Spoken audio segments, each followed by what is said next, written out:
man that was patient, but now we take it. Anytime we want in this game, my situation is entertainment intertwined with information. Alchemist soul, how we move the tassel and roll. It's amazing how we can turn something brass to gold. And we steady making hits. Architect with the prop in the scripts. It's logical that the product will flip. My boy Chef did the lineup. I'm fresh in the bitch. Carnivorous podcast and newest showing the list. DQ on the boat, so I'm rocking the ship. Swallow the music gon' be dope and the artist legit. Hold my beard, concrete cord, then stepped in the door. See, that's my man and he reppin' for show. And true saviors a player with flavor. Lexicon Taylor, lines on point like a laser. We need that paper, we building the vault. Cause you niggas don't listen, y'all be waiting to talk. Lack accountability and try to make it our fault. But opposing us is trying to arm wrestle the hawk. You coming up short on your re-up, nigga we up. Really wouldn't want to be up. I kick my feet up, my beef is wagyu and my trunk is all speakers. Bills is all blue and my blunt is all reefer. Responsible deniability, that boy eater. High quality whack juice by the liter. They like to call us ops, we got Oppenheimer features. Test the bomb out on the island just to teach you.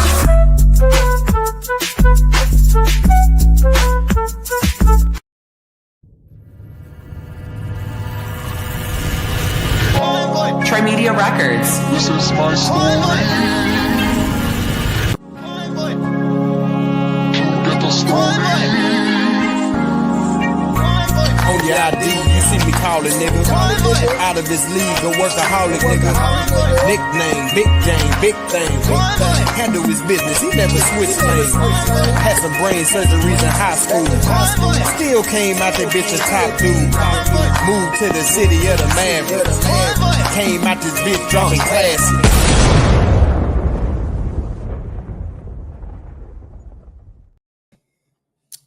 Man, yo, what's up with y'all out there, man? I'm trying to buy us a little time, waiting on our special guest Joey to show up, man. Joey got a little presentation for us. I'm kind of interested in the whole story behind it, right? Because he's kind of got a pretty interesting picture of how he looks at ancient Egypt. And I want him to have enough space, enough time to just be able to at least get his thoughts out and you know, let the chips fall where they may, as far as if I agree with him, disagree with him, and all of that. I'm not really necessarily trying to to make it a point of disagreement, but I at least want to be able to hear everything he's saying and talk about, you know, both of it. Some of the stuff I agree with, some of the stuff I won't agree with, right?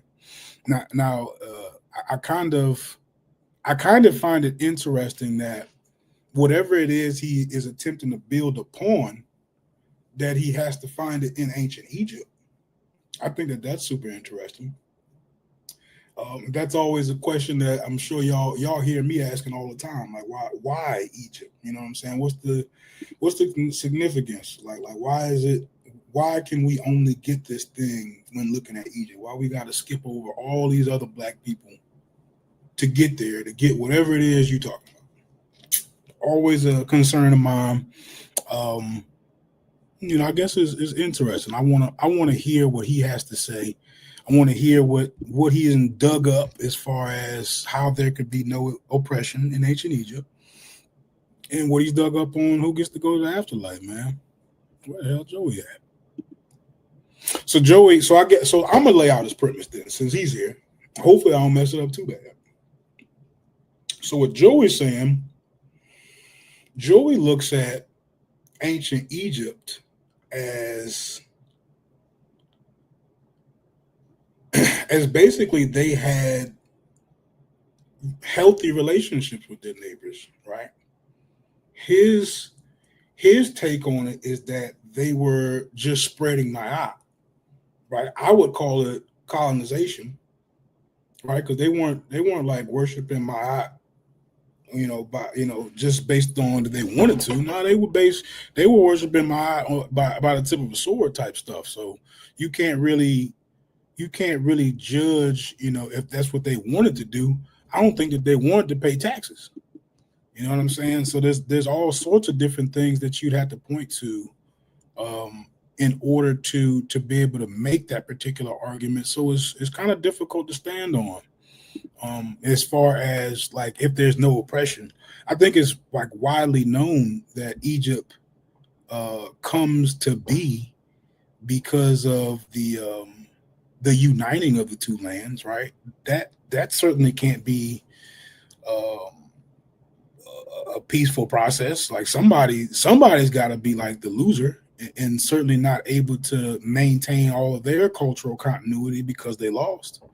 Like that's you wouldn't call that peaceful, right? And I'm not sure what he could be describing, um, other than use of force to get to that type of conclusion.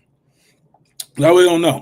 I really don't know. I don't even know how I can feel. I can't feel an hour of time trying to work out his point because I can't see it. You know what I'm saying? I don't see where Egypt makes a particular effort to include everybody in the afterlife. I don't see where they're making efforts to not be oppressive to their neighbors. It's an empire. That's how empires are built. You know what I'm saying? They kind of come out of they the whole thing is about war, man. I don't really know. I don't know how else I can really describe that, man. I'm gonna drop the link. I'm gonna drop the link early to see if somebody maybe want to tap in and maybe could educate me a little bit on Egypt. I got to get on the plane in the morning, so I already didn't plan on this being a super long show. I'm gonna have to get some rest, go on a little vacation. But as far as this Egypt thing goes, right? Like, I want to be able to get to the very bottom of like why Egypt, because I think there's a better way to be able to have the conversation. You know what I'm saying? I know that whatever it is that you would be looking up Egypt for, I mean, it can't end there, right? I'm sure you can find other examples in history of whatever it is that you would find in Egypt. What's up, man? What's up, Mel? I see you out there. I'm looking for Joey, man. I've been trying to keep his head on right for days now. It's been a challenge, and here we are at showtime, man. I ain't got no Joey. Mm-mm-mm-mm. I don't think he did it on purpose, though. I don't know what's going on with him, to be honest with you. But I dropped the link, man. I dropped the link. Let me tell y'all something that Mel messed me up with, right? And I'm gonna give Mel enough room to really explain what he's saying, right? Because I was looking through JP Allen on ChatGPT. Now, ChatGPT does have a tendency to summarize things. I actually downloaded the PDF. I hadn't searched through the PDF to see if the direct quote is in the book. But the way JP Allen, or at least the way ChatGPT summarized what JP Allen is saying, is basically the fact that you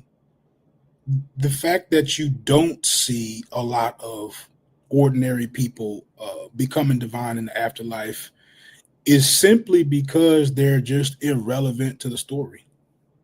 I know that sounds harsh, but that is what the expert says, right? The expert says that they're left out so much so often that they're not even regarded as like a part of that process.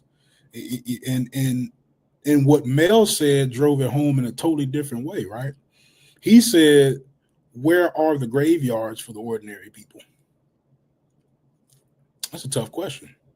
Because if you got ordinary people just kind of being, I'm gonna be a little hyperbolic and say being just discarded in the desert, and then you have the elite class getting tombs, right? Getting wall paintings, getting those reliefs, literally being, I guess, preserved for eternity, for, I guess, symbolically and for real, like they put it in stone, right? It was meant to last forever. That was the whole idea of it. So it's kind of, so when you look at that, like, how does it not become obvious to you that there's something in that process where it's more about the elite celebrating their elitism than it is ordinary people just having access to it? To me, that seems pretty obvious. As harsh as that sounds, that just might be the cultural nuance that's accurate. You know what I'm saying? I think that might just be what it is. You do see a lot of elitism when it comes to those burial practices, and even more so, you actually see you'll see people later on in later periods being able to purchase similar items or similar amulets or what have you to be buried with for certain things in the afterlife, right? One of the things I kind of started going over is I have there's a lady who did an expedition in Egypt, and she found a tomb maker, right? A tomb maker. His name was Merritt, and she was I guess one of the, I'm not sure, first people to open the tomb or go in there. And I know she didn't excavate it, but she actually does go in there. And basically, she goes down a long laundry list of items that are purchased, right? Purchased in order for him to receive this particular afterlife. It wasn't something that was like earned through deeds in his real life. No, he purchased it in real life. You know what I'm saying? He had to purchase some sort of an amulet, right, to as insurance, as the lady called it, for his process of weighing of the heart, right? So this is like, these are commodities, right? Everybody can't afford commodities. Everybody can't just afford rare precious stones to just be buried with. So I'm taking that and finding it very difficult to say it's inclusive, right? I dropped the link, Brother Reggie. I dropped the link if you want to come up here. Let me see what Brother Reggie said. Brother Reggie said, under normal circumstances, I would have hit the link, but Chef believes my content is free. But y'all are trying to run a business. I would probably be one of the best ad primaries. Man, hit the link, Reggie. We mess with you, bro. Come on. That's up to you. I ain't trying to force you. I ain't gonna try to twist your arm, but we mess with you, bro. I apologize. What's up, Joey? I see you done pulled up, man. I apologize for being late. I had some technical problems. I thought you was running. I had some technical problems. Debate and nothing. What'd you say? You had to think about it. No, I had technical problems. Okay, it's all good, dude. I'm just messing with you. My computer is giving problems. Nah, 15 minutes. That ain't bad. You still on nigga. Say that again? I said 15 minutes. You still on nigga time. That ain't bad. All right. So what's up? I hear you was giving out some bad information about purchasing amulets. Oh, I was messing it all up, bro. I know you was. Mm-hmm. And I'm sure you got that from ChatGPT. Perhaps. Or maybe I know you did. I know you did, because there's no text going to tell you. There's no primary text that's going to tell you have to have the amulet to get into the afterlife. And if you read the text don't talk about amulets nor social status. You talk about being able to say certain key words and know certain paragraphs in order to get past gatekeepers. It doesn't have nothing to do with how much money you have. Yes, of course, as in 2025, if you have money, your burial is going to be nice. You're going to have a nice burial plot. But that doesn't have anything to do with you getting into the afterlife or quote unquote heaven.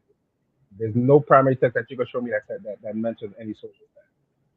And I'm sure. I want you to pull up a text now that says that. I want you to get in your presentation. I don't want you to get bogged on what I'm saying. I want you to get into your presentation. Oh boy. I need to get better equipment because I could barely hear you. That's all good. We could we could chat while you're getting your stuff together. So you, I mean, no, I can't hear you. I can't hear you. My earbuds is getting. It's very low. Nah, I'm speaking up. I'm trying to be as loud as I can, comfortably. I still can't hear you. Try you check your volume. I'm being so loud. I'll offer your speaker. Like that's how loud. My volume is all the way up. Okay. But one headset working. all that kind of foolishness.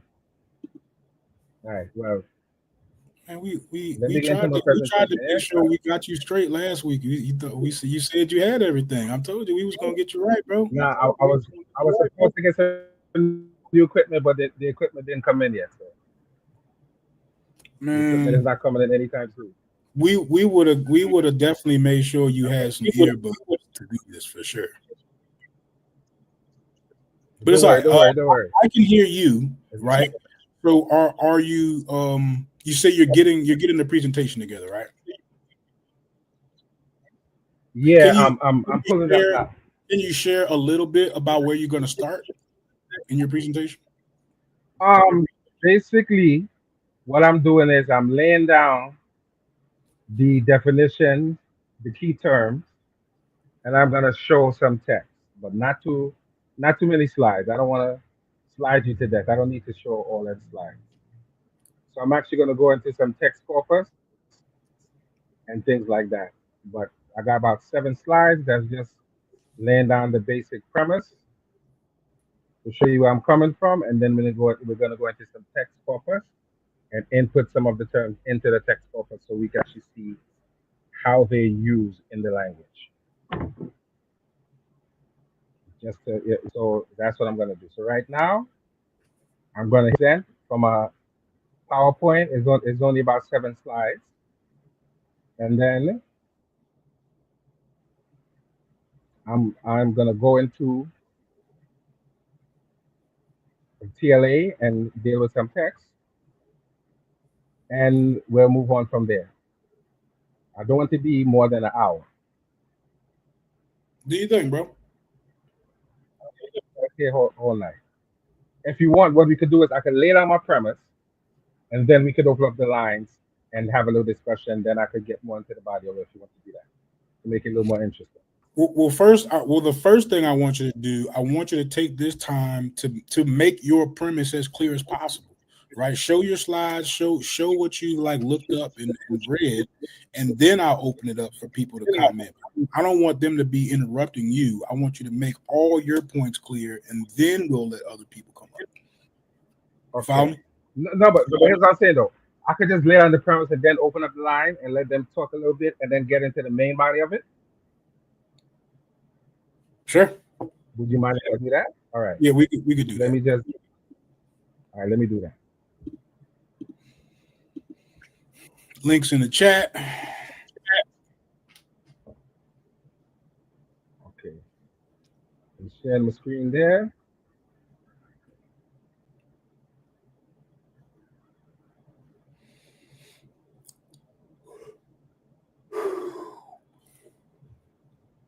Are you seeing it? Is it clear? Let's There it is. It just showed up.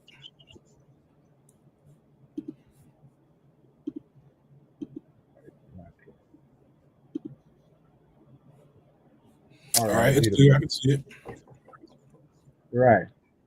So slide number one. Two major arguments are on the table.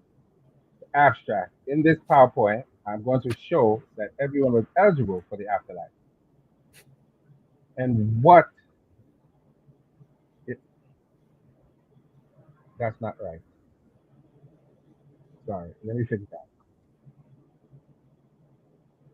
And if there was oppression, and how the ancient people of Kemet saw it using primary text, corpus text, and secondary text. So now we're moving on to the key terms of scrutiny, right? These definitions are from the Concise Dictionary of Middle Egyptian, Raymond R. Faulkner. This is Ma'at. These are the glyphs here. For Ma'at, it means truth, right doing, righteousness, justice, rightness, orderly management, right? So that's the number one. Then we have this is the duat here or the afterlife. This is from the complete purpose of Ani. I did it this way because I couldn't find it in the dictionary. Then we have a word fek, which means be wasted through oppression. Then we have abit, which is oppression. Then we have ab, which is to be savage, be aggressive, be angry, oppressive. And the last key term here is R, which means to drive away. So those are the key terms that we're dealing with. Here are some source texts. All of these source texts are about Ma'at. This is coming from Mariam Lichcom, Ma'at in Egyptian Autobiographies and Related Studies, 1992. It's a tomb inscription of the priest Wer Kawu from Giza during the 5th dynasty.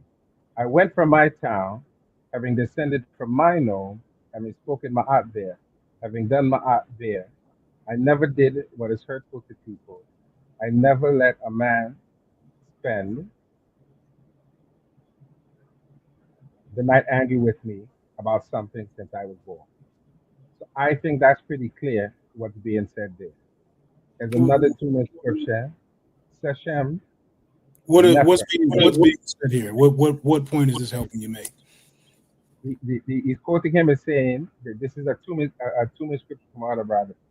He said he went from his town, have descended from his nome, having spoken Ma'at there, having done Ma'at there. I have never did what is harmful to people. I have never let a man spend the night angry with me about something since I was born.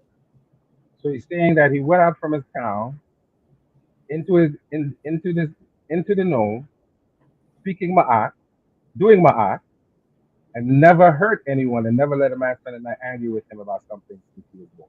I Right. think that's what I'm saying. So you getting them priestly vibes, right?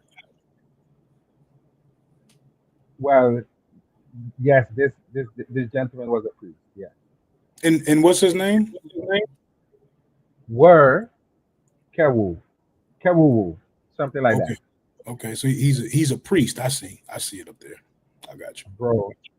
Now we're not going here with that because the fact of the matter is, we're starting with a 40 promise. If you think they're gonna find anything that is not of a person of high stature, so that has nothing to do.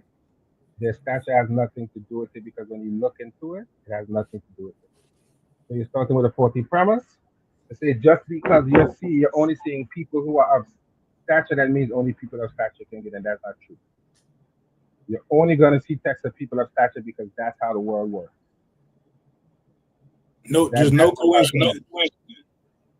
there's listen. Most of the texts you're going to find are going to be of important people. So, I, and that has nothing to do with them getting in to the afterlife. I assure you, because when you read the text don't specifically say his stature or his standard has anything to do with him getting into the afterlife.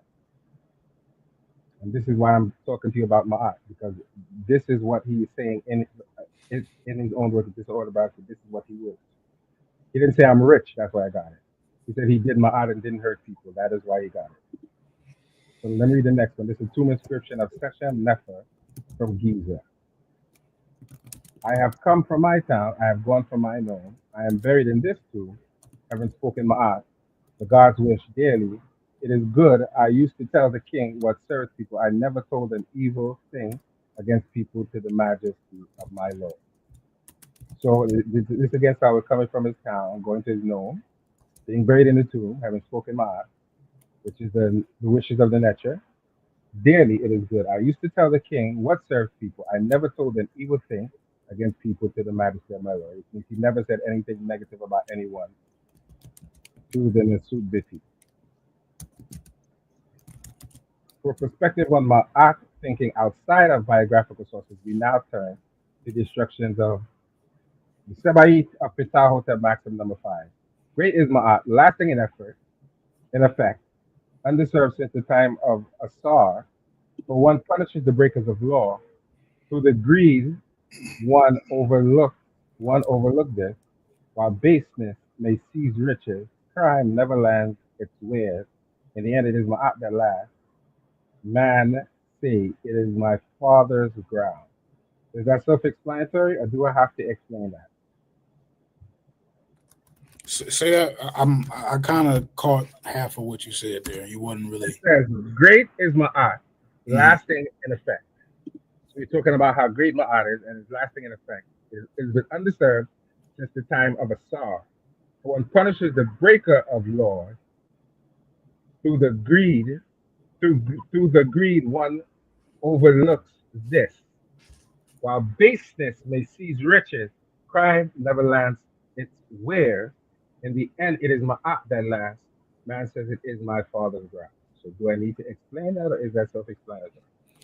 I mean, it's poetic, but you go ahead and continue reading, and we'll talk about it when you finish. Right.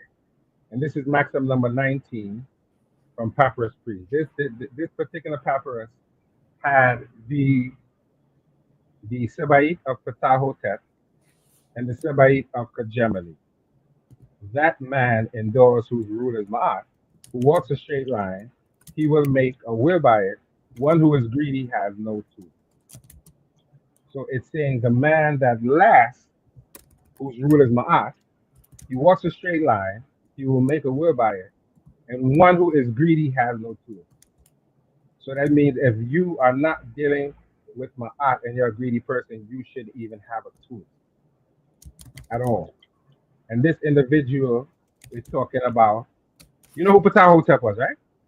Yes. Right. Who was Ptahhotep? Ptahhotep is like the architect god. He's one of the. No. Okay, go ahead. Ptahhotep was an overseer of the city. Okay. He was, and this was an instruction that he wrote to his son because he was getting older and he would have to pass the position on. So he wrote these Sebait to his son. As we go along, I'm going to actually look into the text corpus to show you those things, right? So, and this is from the Unas pyramid text. Unas has come from the Isle of Fire. Unas has set right in it, in place of wrong, and that is the pyramid text 265b and c. Pyramid text 319b. There comes Unas, do of right. He will bring it with him. So I think that's self-explanatory, right? I would think so.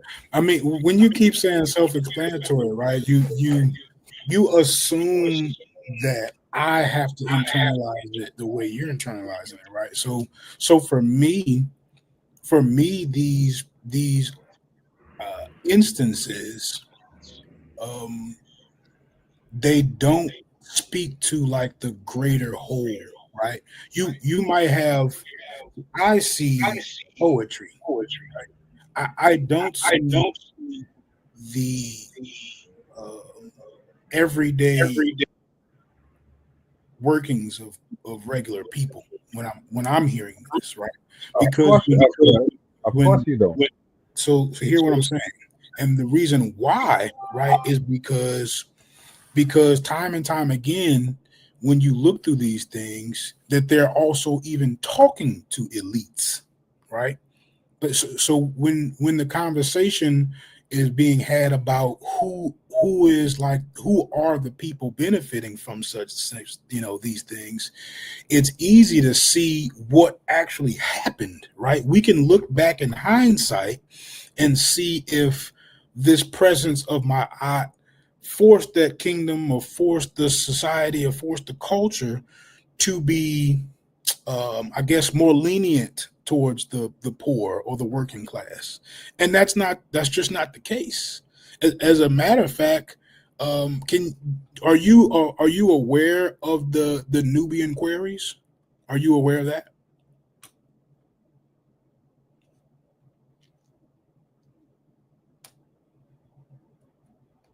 Joey? Say that again. Are you aware of the queries of the precious stone queries in Nubia? Are you aware of that? Yes. They had gold and all of these different things in Nubia. Yes. It wasn't just gold; it was precious stones too that they were mining. Right. But the term Nubia is a corruption of the word. That's what I'm talking about. I'm talking about. Are you aware of the queries? Quarries, yes. They had. You are aware. So you feel as if that was like. What do you think? You think that was like a walk in the park? No, I think you should tell me. I think you should show me a text to explain what you're talking about. that explain what? That they had rock quarries? No, I want you to show me a text that explains what you're talking about. Show me some sort of writing that explains Right. what. Okay. I get you right. So we're right back. We're right back where we started. So let me start back over. So what I explained is the fact that you do not see these common people in tombs, right? Is evidence, right? It's evidence in itself of who was supposed to be in the tombs, right? The fact that you have 5,000 years of these common people not in tombs is evidence that they weren't supposed to be in the tombs. Do you get that? Do you get No, that? So no.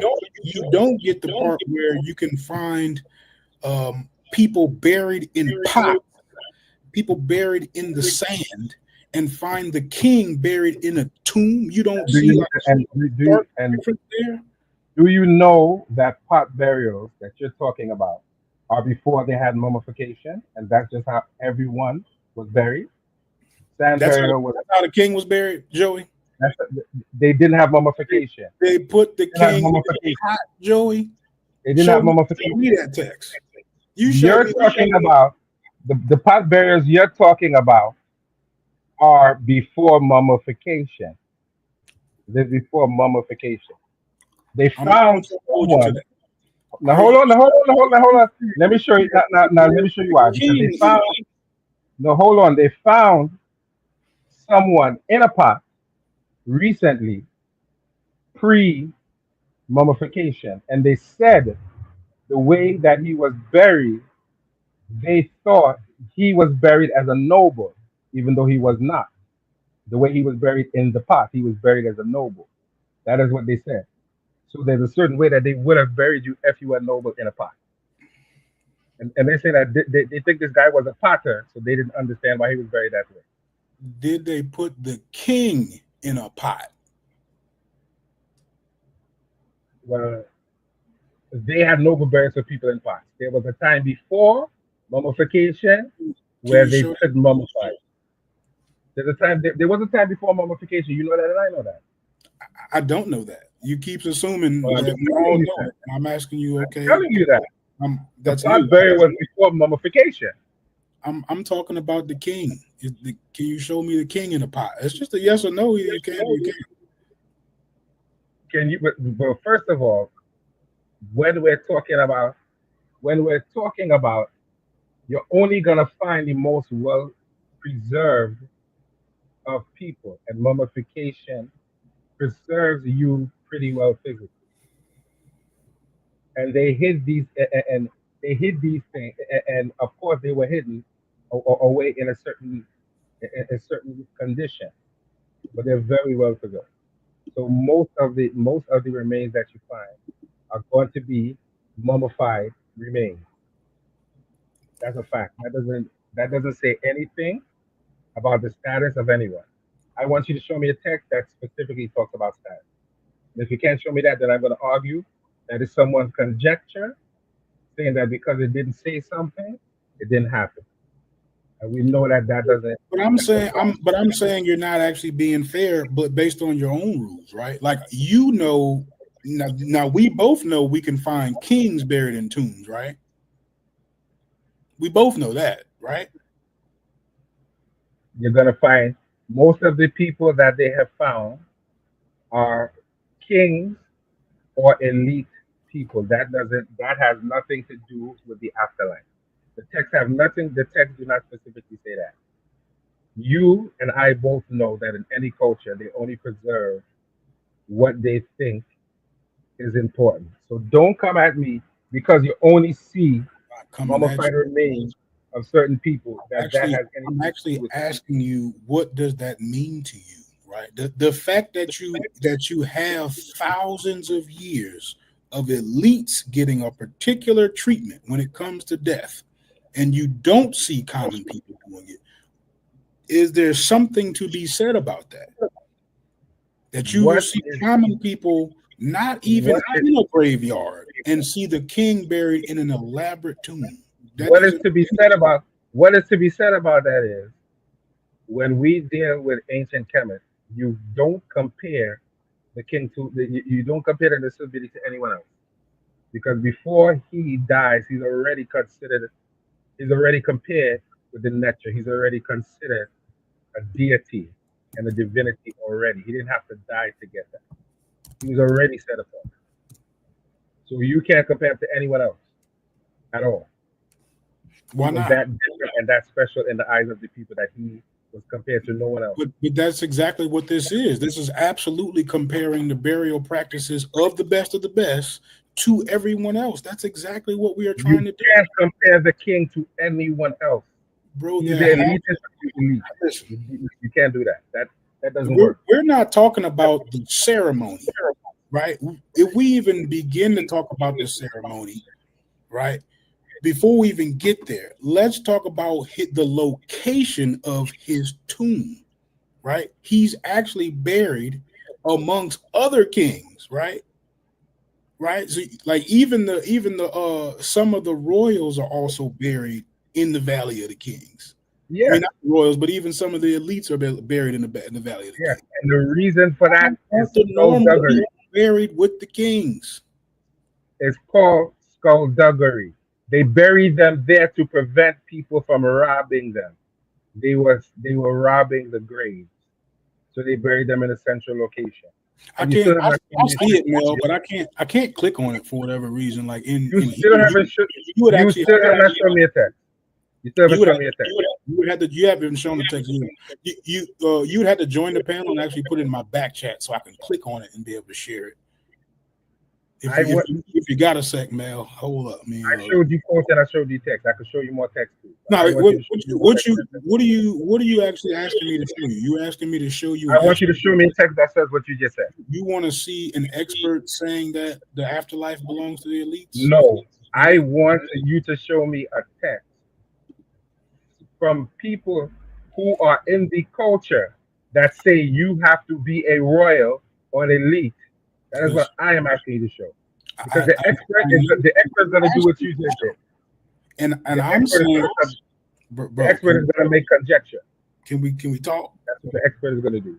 Can we talk? Like I'm trying not to get frustrated too, Joey. So I'm saying like it's not like you're asking me to show something that I know is not there, right? I'm not acting like it's there. You're not going to see them. You're not going to see them writing, hey, this is only for the king. No. But you also don't see them burying people like the king. So why is it necessary to say it if they didn't do it for making of years? A fallacious statement, Logic. No one in any culture is buried like the king. Listen. I'm actually just explaining what happened. I'm not. Logic. No one in any culture is buried like the king. That's not true. That's not true. No one in any culture is treated like the king. Joey, you do begin to see other people get their heart weighed and become deified. That what you're saying is not true. The king was already deified. I'm talking about before he died in death. Already deified. You see other people getting weight of the heart. You see the other people getting. Aren't you the one? Aren't you the one who made a comment that I should show you other people being deified after death? Because that didn't happen. Didn't you say that? Yeah. Show me who you got being deified after death. Who you got? Show it. You have to be kidding, right? I said show what you have. I want to see what you have to be joking. Nah, you can't be serious. No, I'm dead serious. Show me what you have. All right, I'm gonna show you. Give me 1 second. Give me 1 second.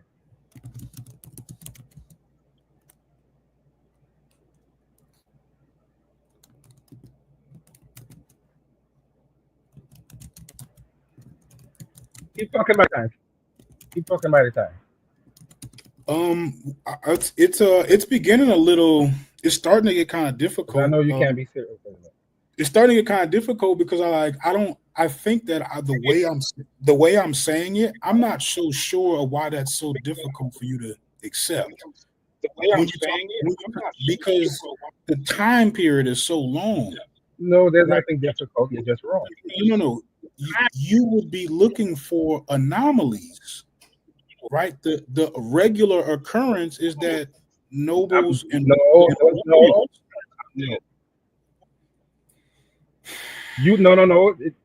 What did you just ask me? You said you said to show you someone else besides the king who was deified after his death. Is that not what you just said? let's see it. Isn't that what you just said? Let's see it. That's what you said, right? Okay, that's not a problem.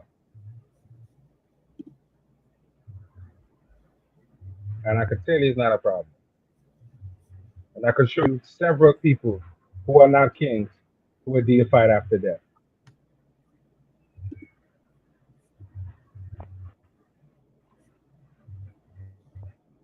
Ah, Mel went off on you again, good.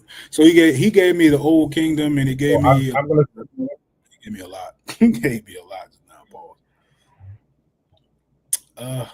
Sure. What you got? You pulled it up? yeah. Where's the screen share? I don't see it. All right, give me a second, bro. Give me a second. Okay. I'm gonna share my screen Give me right a quick. second. Let me show the right text or the wrong text. I'm gonna share my screen right quick, then. Go ahead.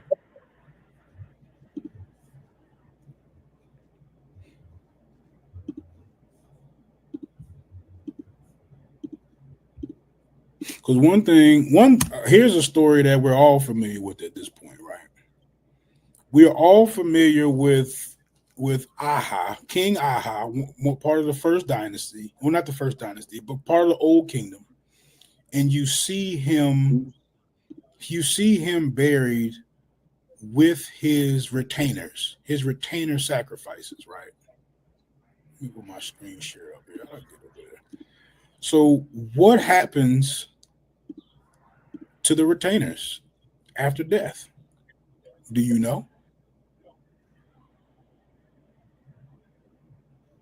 Do you know, Joey? What is the retainer? What is the retainer? The retainers are the servants that are buried with the king. Show me one instance of human sacrifice in ancient Canada. Jesus You're not Christ. gonna find it. You're I'm definitely not. not gonna find that. Are you dead serious? This, Wikipedia says that there's human sacrifice in Kemet, right? You know that, right? And let Wikipedia show you a text that says that.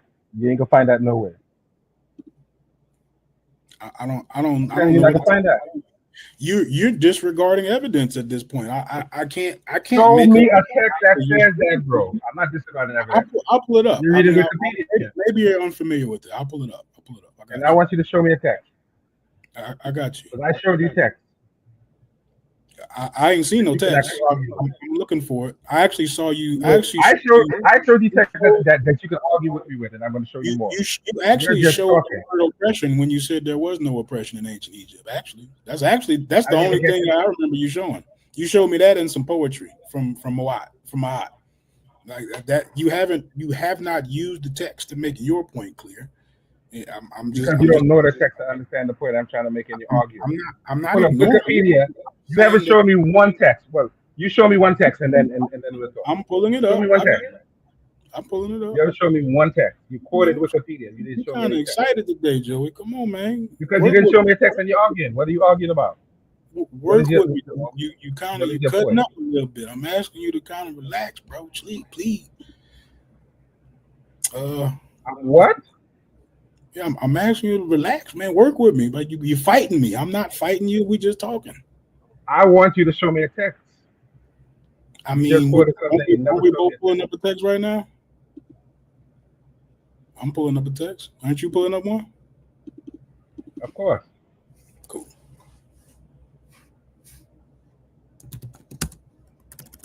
Can you see it? Let me get your screen share on there so I can keep looking. If I need to make it bigger, let me know.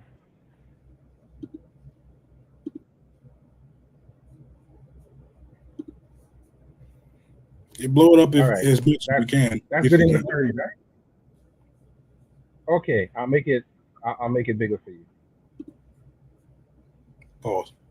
This is from the Papyrus of Ani by Faulkner et al. Right? It says, "I have judged the heart of this deceased, and his soul stands as witness for him. His deeds are righteous in the great balance, and no sin has been found in him. He did not diminish the offerings in the temple. He did not destroy what had been made. He did not go about with deceitful speech while he was on earth. Thus says the great Ennead to Jehuti, who is in Hermopolis. This utterance of yours is true. The vindicated Osiris or Asar Ani. He is merged with the deity at this point. Asar and Ani, they are merged together. And he was not a king. He was a scribe. So they are merged together. So that is one text I could show you with the deity and the man being merged together. That's one text I could show you. And that's a primary text because it actually has the Medu Neter on it. If you go up, you'll see the Medu Neter above it. So these have the Medu Neter on it, right? Right? So these have the Medu Neter on it. So this here would be the text that we're talking about. From here, going down to here would be the text that we're talking about. And that proves what again? I know you read it, but what does that prove again? Say it again. I say, so what does that confirm for you again? You said to me earlier that people outside of the king do not get to become the deity in the afterlife, and I showed you an individual who is not a king who got to become the deity in the afterlife. Mm-hmm. So who to become the deity in the afterlife? Person? Who this are is they? Ani or Anu. He was a scribe of the offerings of the necklace. And what is what is a scribe in their society? How do you understand the process of becoming a scribe? That doesn't answer. No. I don't have to get into all that. Yes, you do. You told me I couldn't show someone who was not a king. No, you told me I couldn't show you someone who's not a king. He's not a king. Joey. He's not a king. Joey. That's what you said. He's not a king. So Joey, don't do this, bro. You were there when we had this original conversation. I really told you I was gonna pin you down to the old kingdom, and I gave you some more room, right? So you're telling me. So remember what I said was nobles, elites, and royals, right? An artisan. I'm holding the hold on, logic. Artisan is absolutely a part of that's the not the no. Hold on, logic. In Egypt, anybody. Bro, logic. I asked you a question. Talk, Joey. Specifically. Please. And I said, did you say that only the king becomes a deity in the afterlife? And Joey, you said, yeah. Can I that is what you said, correct? Can is I that not what you said? Joey, can I talk? Is that not what you said? So I'm tripping there. All right, cool. Joey, go ahead. Can I talk on my show, bro? Please. What? Like, can I talk? I'm just trying to talk with you. You keep cutting me off. I'm asking you, like. I'm getting overly excited. Go ahead. Yes, you are getting excited. I understand. So you were there when we had this original conversation, right? And I said you're going to be hard pressed to find people who are not nobles, who are not royals, and who are not elites. Nobles are basically like the family of the royal class, right? In your elites are going to be people who are like high members of society, not necessarily related to the king. You're talking about the governor, you're talking about the artisans, and you're talking about the priests. Like, of course, these people, the elevated part of society, of course, they're included, right? I'm trying to get you to show me a farmer, right? You go get me somebody who's low on the totem pole that is becoming deified after life. That is what the challenge was. You know that. Sure. I already said to you, we all know that if we're looking at documents they're only going to preserve what they consider to be important. So I'm trying to get you to see that just because you're only seeing these particular documents, that does not mean that these are the only people who are in the afterlife. That is an assumption, and there's no primary evidence to say that your class, It's actually not an the assumption. trinkets that you buy, get you into the afterlife. When you read the text, it tells you you have to know certain things and certain words to get where you need to go. It has nothing to do with the amount of money you have and all of the trinkets that you have in your tool. That plays no part in the afterlife. That is symbolic of their belief and understanding of the afterlife, which is why they buried the king with his possessions. They didn't think he was coming back, and they didn't think it had any use. It was all symbolic of their spiritual system. They didn't think the man was coming back. And he They had no didn't. use for it They in the didn't think he afterlife. was coming back. Of course, they didn't think he was coming back for it. It was symbolic. They don't say anything about him reincarnating in this life. They talk about people being weighed and going on to the field of reeds in the next life. So They don't now talk they about don't coming believe back in here in a reincarnation. physical sense. Say that Now again? the Egyptians don't believe in reincarnation, Joey. They don't. Reincarnation means you come back in an actual physical form. Their spiritual texts don't talk about that. They talk about you going to the field of reeds or your bar being able to travel back and forth between the two worlds. Not what you're talking about. There's no text that says that. This is like actually way more difficult because of what you think you know. To be completely honest with you, But let you me. haven't shown me a I'm not text yet. speaking for you. Yeah, mom. But I show me got a text, Father. Show me a text then to prove me wrong. That's what I'm asking you. You pull up because Wikipedia. I got You to show me start off. any. I got to start off simple, right? The simple version is that you actually have to work with available information, and at this point, whether you realize it or not, they already acknowledged that there was human sacrifice in ancient Egypt, and not to Show me mention, that. And no, hold on. Show me that in the text. bro, Show me can that in I the primary. please talk, bro? Not to mention that not they already acknowledge that there's human sacrifice. The only debate is how they died, Joey.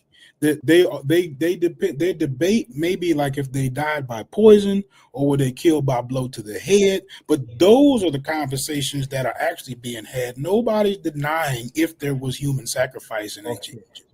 Okay. So as we're reading right here, right, we just went to straight easy Wikipedia, Could ancient you make it Egypt bigger? Could you sacrifices. make it a little bigger? Because I'm not seeing it. Okay, ancient Egyptian retainer sacrifice is a type of human sacrifice in which pharaohs and occasionally other high court and nobles, again high court and noble, would have servants killed after the pharaoh's death to continue to serve them in afterlife. In Egypt, retainer sacrifice only existed during the first dynasty. So look, you have it stopped. It did stop, but they had it. There's no need to sit up here and act like they didn't do Okay. it when it says they did Okay. it, right? Okay. And Now. like many cultures, right? Now it ain't like it was just Hold on. Hold on. them. Hold on. Hold on. Let me stop you for a second. What they're talking about, they showed you some scribble scrabble on a piece of paper of someone being killed that they think might be human sacrifice. They don't even know if it was human sacrifice. They think it might have been one instance. One instance that might have been. They're not even sure what it was. It's not. It's They multiple think instances. so. It looked like that. It's not just So they're one. not even sure what it was. And it was one instance. No, it's not. It's not just one. And Mel actually gave me the pictures of them. Right. That's what Well, these pictures actually are. well, put it So up. Put it up there, Roger. Put it up. see, Let's, this let's, is let's this see. is this is Aha's tomb right here, right? This is at least his not his tomb. He wasn't buried in a tomb. This was before they actually started doing the Great Pyramid, right? Aha is a part of that first not first dynasty, but old kingdom.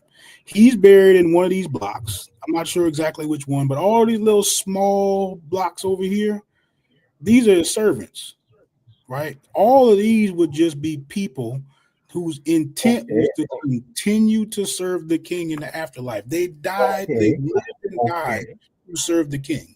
So I'm when the king hearing died, you. when the king was ascended in the deification, what happened to these people? Right? Did they also become deified? And what Okay, happened to the rest okay. of the Can I people? talk Did now, logic? anyone Show me, else go to show the me. Hold on. Show me the instance of human sacrifice that you're talking about. I just King No, you Aha. didn't. You didn't show me human sacrifice. I'm telling you That's that's not human sacrifice. Aha. You have to show me that those people were killed. You want Don't tell me to me show because you you a find bodies in the movie bed. of people being killed, bro? How you Show want me me to an show them being instance. killed? You What do you don't know if they were killed. You don't know that. They could have oh, died of natural causes. You don't know how they died. okay, You show me that they were. let Show me me try that. to close up. Because you're not showing me that no way yet, you know. You said I that, but you mean, didn't show me any primary honestly, evidence. it's frustrating because like you just disregarding it. It says it right there. You still trying to say they didn't have it, and You it said says it says it. I right want you to show me here. a primary text that says it. That's Wikipedia. Can you Show show me me their a source for that. primary text that says that they didn't have it, Joey? Can you show me Bro, one? I'm showing you. bro, I'm showing you something that says that they you do. showed me Wikipedia. I showed you actual text. You want you now you I want to showed you argue? primary text. I showed you a primary text and several texts quoted from experts about what I was talking about. So you're not arguing me, you're arguing with experts. You pull up a wiki, a random wiki that said something and never showed me any text whatsoever to show me any pictures, any text, any primary, secondary, or whatever evidence of what you just said. And therein lies the problem. You can't just pull up wiki and say somebody said that they killed somebody and these people were in there and they were dead and somebody murdered them. Show me that. Show me a text from the people themselves. Show me something other than Wikipedia. And if you can't do that, then I don't know what to tell you. You can't just show me wiki and say somebody said. That nah. I mean, I don't like you asking me to like. I don't like. What do you want me to show you? You want me to show you an ancient Egyptian dragon? I want you to go through this and show me a source on this wiki that says what you just said. Because some of these have. So go to the sources and show me a source for that particular thing. Because some of these do have sources, so show me a source for that. And if you could go to the source, we'll go to the source. If not, then you're just talking. I got you, yo. So you keep just talking for a minute, even though I'm at least giving you one source, right? I'm definitely showing you. You know, this is damn, Joey. I thought you showed me a wiki that would be a little bit different, right? Like, but see, like right now, what's happened is I'm actually spot on, and I can give you more, but you've simply just discarded what I have given you, right? Like I'm That's actually what I said. I'm what I said last showing you the I grave. said you said that. I want you to show me something other than that. Show me the source of that thing. Are you asking me to show you people being buried with the king as sacrifices? Like, what are you asking me to show you exactly? I want you to show me right here. We're killed for that particular purpose. You want to see a document saying that the people were killed for that? Okay. I want to see something primary. I'm gonna see if I can pick that up. Actually, change the logo. Change your avatar, Logic. Only time I've seen that was What's up, Joe? Only time I've seen that, Reggie was the only person. One little sad droid or Scribble Scrabble. That's what you're gonna pull up.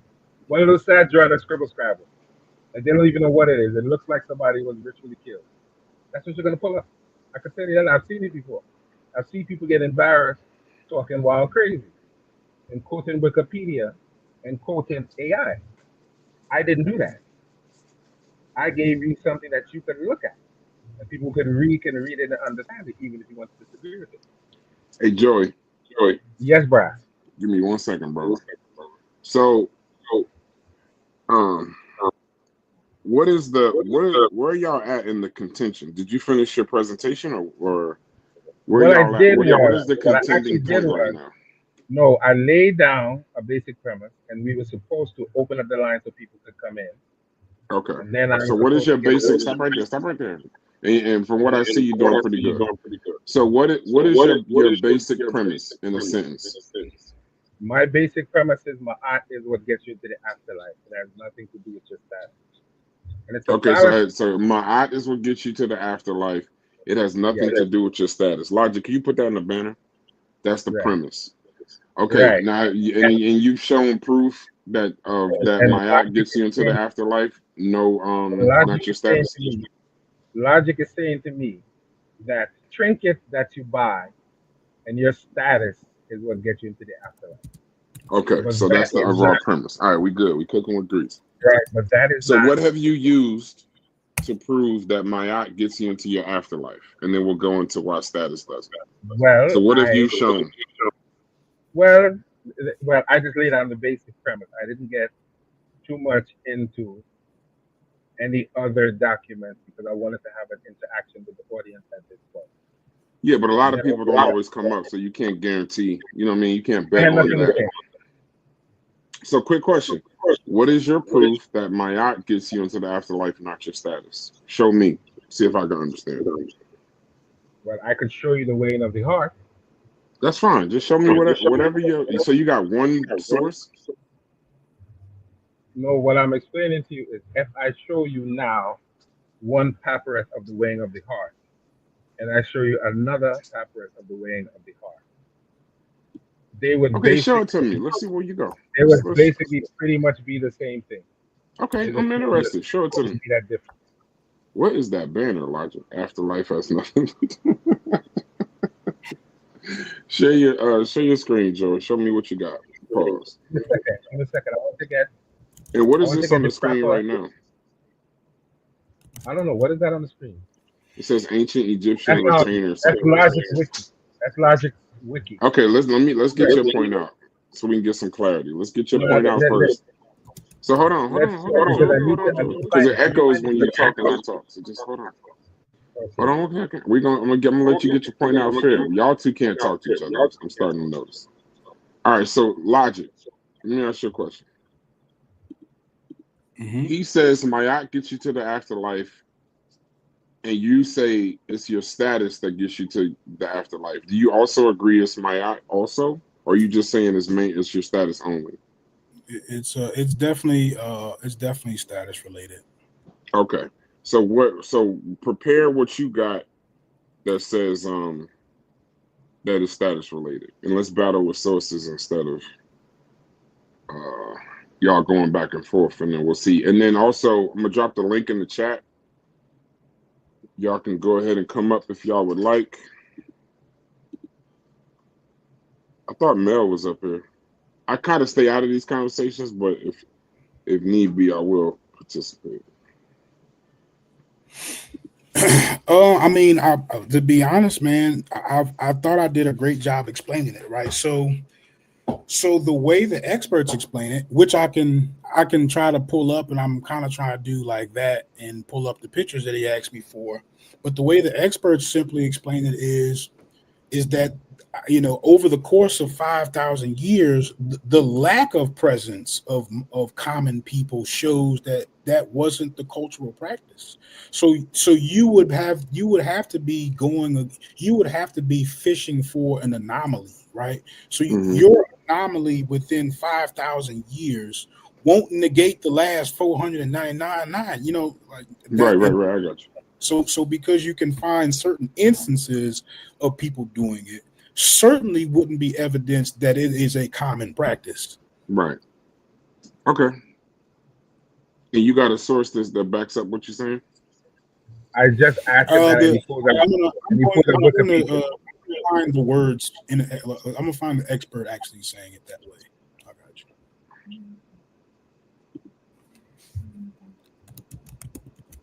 Indigenous IBM says the pharaohs was all about the afterlife.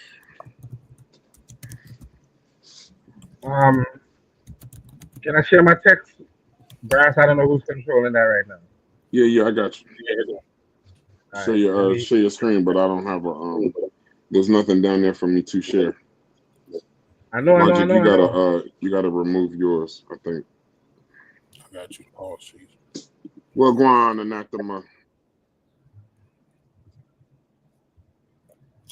Well, go on. Is my ute a bad term? Okay, so well, go on, my ute. You see the brass? Yeah, I got you. I don't know this shit. Is I it up like on the it. screen? Yeah, I got you, brother. IBM, Logic, they saying you acting like you know. I believe in my brother now. All right, so what is this right here? So explain what's on that screen as to why Mayat is the reason why you get into the afterlife, not status. So explain that to me. Go ahead. All right, let me make it bigger because it looks like it's I did already. I made it as big as it can. Go ahead. I have judged the heart of the deceased, and his soul stands as a witness for him. His deeds are righteous in the great balance, which is Ma'at, because Ma'at is righteousness and balance. You showed that already. Mm-hmm. And no sin has been found in him. He did not diminish the offerings in the temples, because he was a scribe of the offerings of the temple. He did not destroy what had been made. He did not go about with deceitful speech while he was on earth. Thus saith the great Iliad to Jehuti, who is in Hierapolis. The utterance of yours is true, was vindicated. Cyrus Ani is straightforward. He has no sin. There is no accusation against him before us. Ahmed shall not be permitted to have power over him. Let there be given to him the offerings which are issued in the presence of Asar, and may a grant of land be Osiris, he established said. in the That's field Osiris. Osar is followers the same person. Osar and of Osiris are the Heru. same person? Mm-hmm. Okay. I just refuse to use the Greek words. I don't like the Greek words. Okay, so let me ask you a question. I need Mel. Mel, hit the link if you can, because that's our resident researcher. So quick question. No, stay right there. No, don't take it down. Okay. Put it back up. Put it back? Yeah. Okay. And it's a primary source because it has the Medunetron on it, just so you know. So I'll let Mel be the judge of that. Okay, so you're too old. You're too old for me. Okay, so I'm gonna say my lord. Wagwan, my lord. Brethren. Yeah, wagwan. Does Mel read Medunetron? No, I do not read Medunetta, but Mel's Does Mel read Medunetron? I don't know. You gotta ask him that. I know he held his own the I other would day love when for we talked Brother about to tell me. primaries. No, I would need Mel to confirm the primary source aspect, but put your source back up. So, all right, so your source is back up. So let me ask you a question. It has the Medunetron on it. Okay, so does this right? You're saying this is a primary source, chat. You saying that this is a primary source. Secondly, I got a question. Does this Logic's premise is that it may be an anomaly, but does this speak for everyone? What I'm saying is this. No. What does the paperwork say? What you read to me? Does this prove everyone is judged by Mayat and not their status? Why not? Why not? No, I'm asking a question. Don't ask me a question. Just answer the question. Yes, everyone. So this statement right here says everyone is judged by Mayat, basically, or proof that everyone is judged by Mayat. Of course. Okay. So Mel, when you get a chance, study this statement and tell me if that's what this, if the basic stance of this, or Sadiq, if you're in the chat, if these two paragraphs mean that everyone is judged by Mayat, not just the anomalies. Okay, that's fine. Okay, we're gonna stand on your source. Hold on, Brass. It says, I have judged the heart of the deceased, and his soul stands as a witness for him. His deeds are righteous in the great balance, and no sin has been found in him. Okay. He did not diminish the offerings of the temples. He did not destroy the delayed. He did not go about with deceitful speech while he was on earth. Now, this will not only apply to this particular person. Clearly, it would not. It's singular. Can I ask you a question? Hold on, Logic, because y'all gonna be arguing. I got a question. Hold on, Logic. Well, if this speaks for everyone, is there no sex back then? Was there no genders back then? Yes, there were. Okay. So why does it keep being like it's talking about a person versus everyone? Why is it his and he? I'm gonna say it again. Go ahead. We're reading a text about a specific person, but this is not the only text that says this and talks about people in this particular manner. So Experts this, and so people like then, Lance are trying to make the point that just because you only see text of the elites, that means only the elites will allow. And that is a okay. fallacy because there's no text that mentions anyone's status about how to get into the afterlife. It doesn't say that anywhere in there.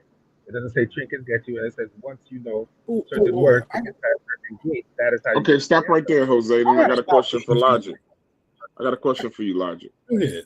If all of the text basically describes the royalty, from what I'm hearing, they wouldn't describe like an average person. So this is a text about a specific royalty of the time, and there is no text. So you can take that down, Jose.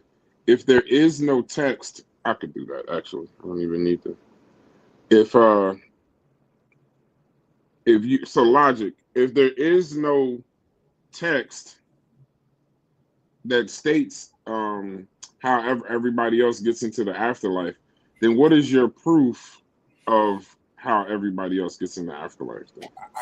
I never said that everybody gets in. As you just heard him Well, I mean, tell. no, I asked the wrong question. Okay. What is your proof of how the people that do get into the afterlife isn't Mayat? What is Well, your source for that? the proof would just be in how it's used in the culture, right? He's actually reading a story of one man getting his heart weighed, and nowhere in this story is anybody else going to heaven, right? And nowhere in this story is anybody else getting their heart weighed. So when you clearly see it's happening to this one person, Uh-huh. why don't I see it happening to the other million people? Right? Are the other million people left out of the story? Well, if you read the story, it says he and his heart. Right, I didn't right, leave them out. They just right, out. right. So it's talking about one person. So if there's no writings about everybody else, how do y'all then my question would be to both of y'all. If there's no writings about anybody other than royalty, then where y'all getting the information from when y'all decision on how everybody else is judged? Where y'all getting the information from? If there Well, isn't any. I am basing it on just general burial practices, right?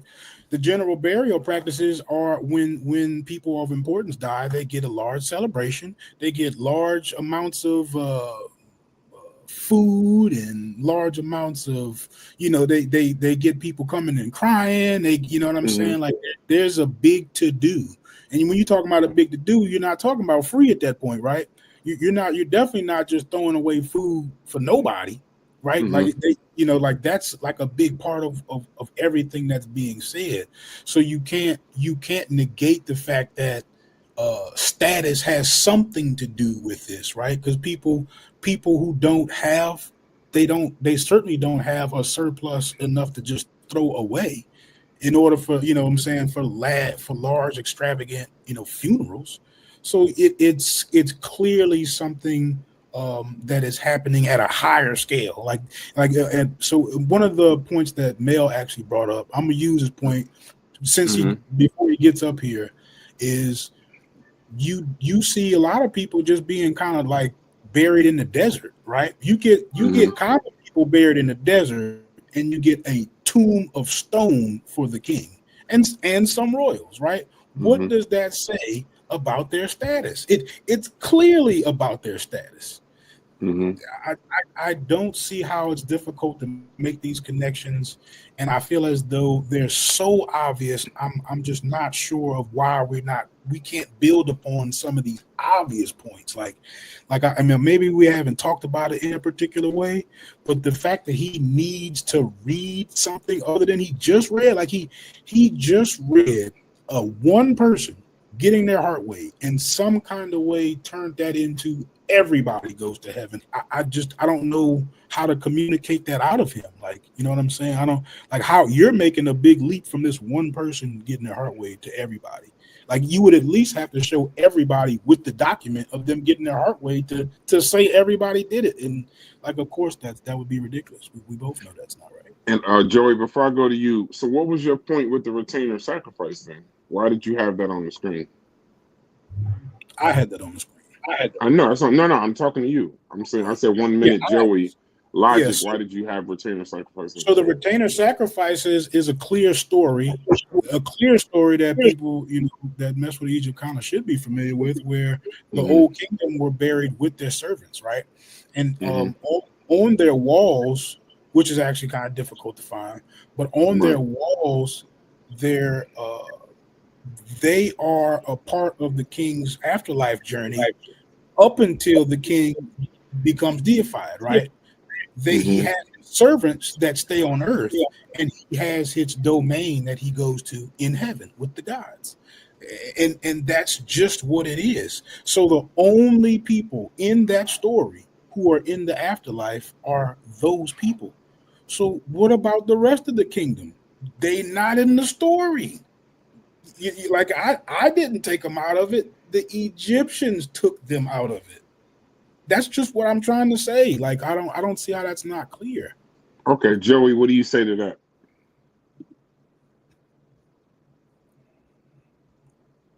Joseph, you're on mute if you're talking. All right. Well, give me a second. I'm gonna read these comments. Um, it says, "Patah." Shouts to you, Patah. It says, they clearly don't understand the rituals and change over time.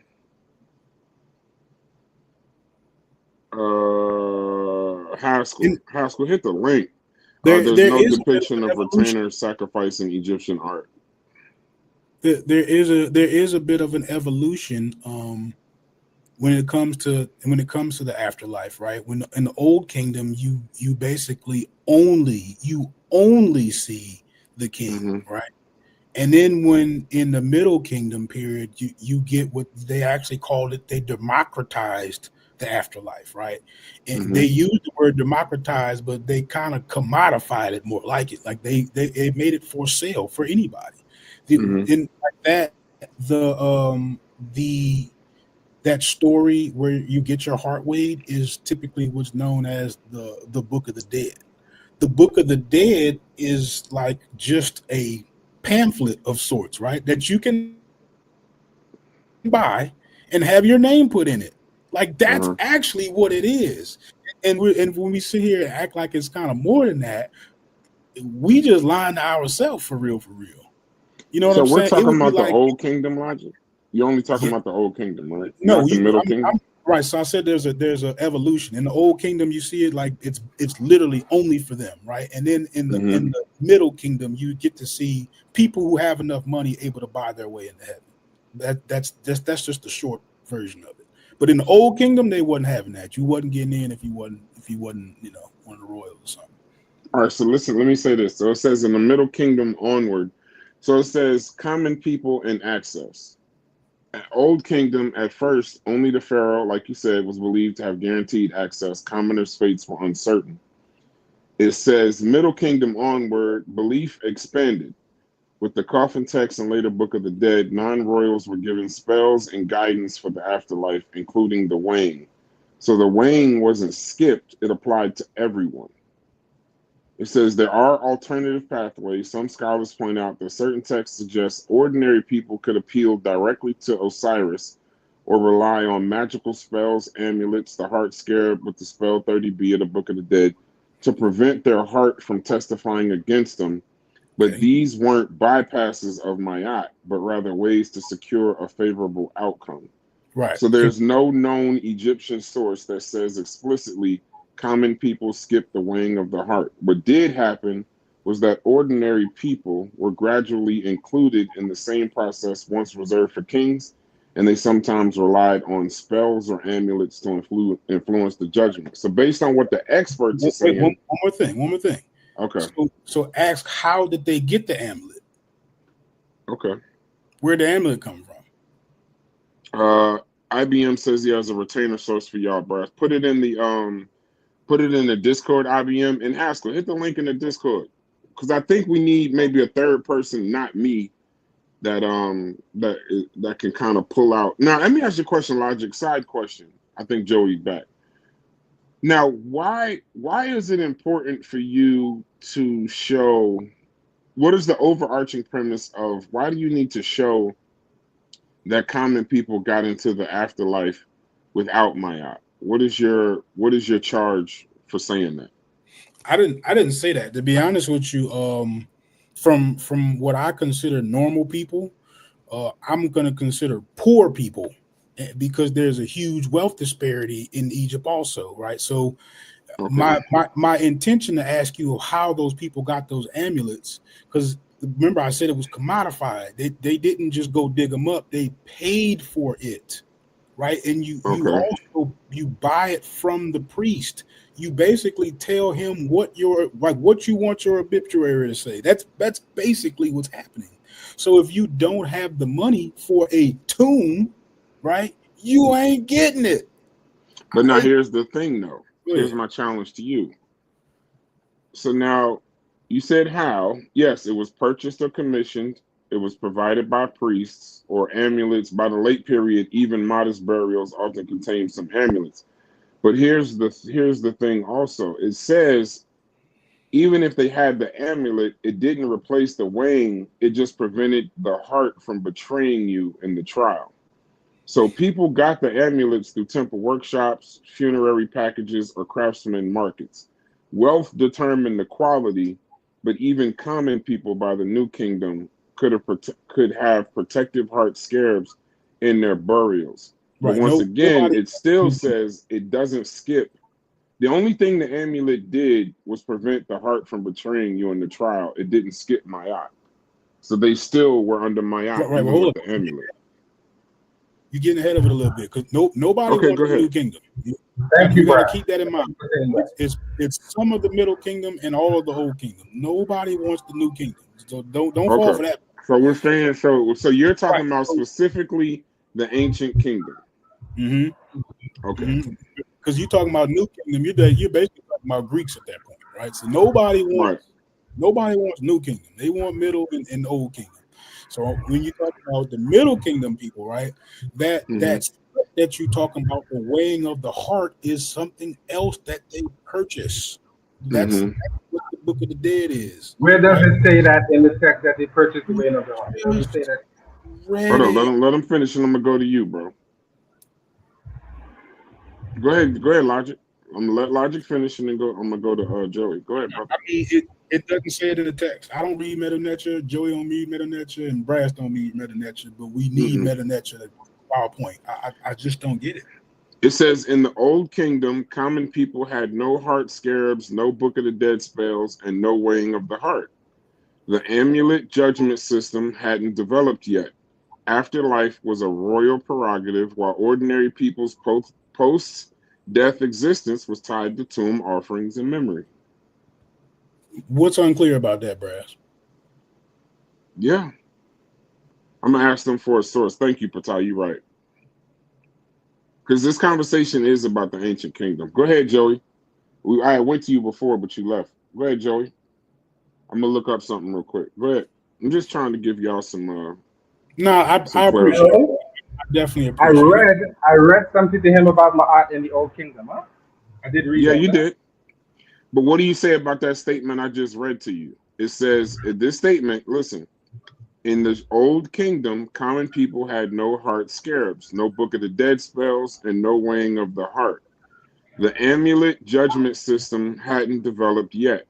Afterlife was essentially a royal prerogative, while ordinary people's post death existence was tied to tomb offerings and memory.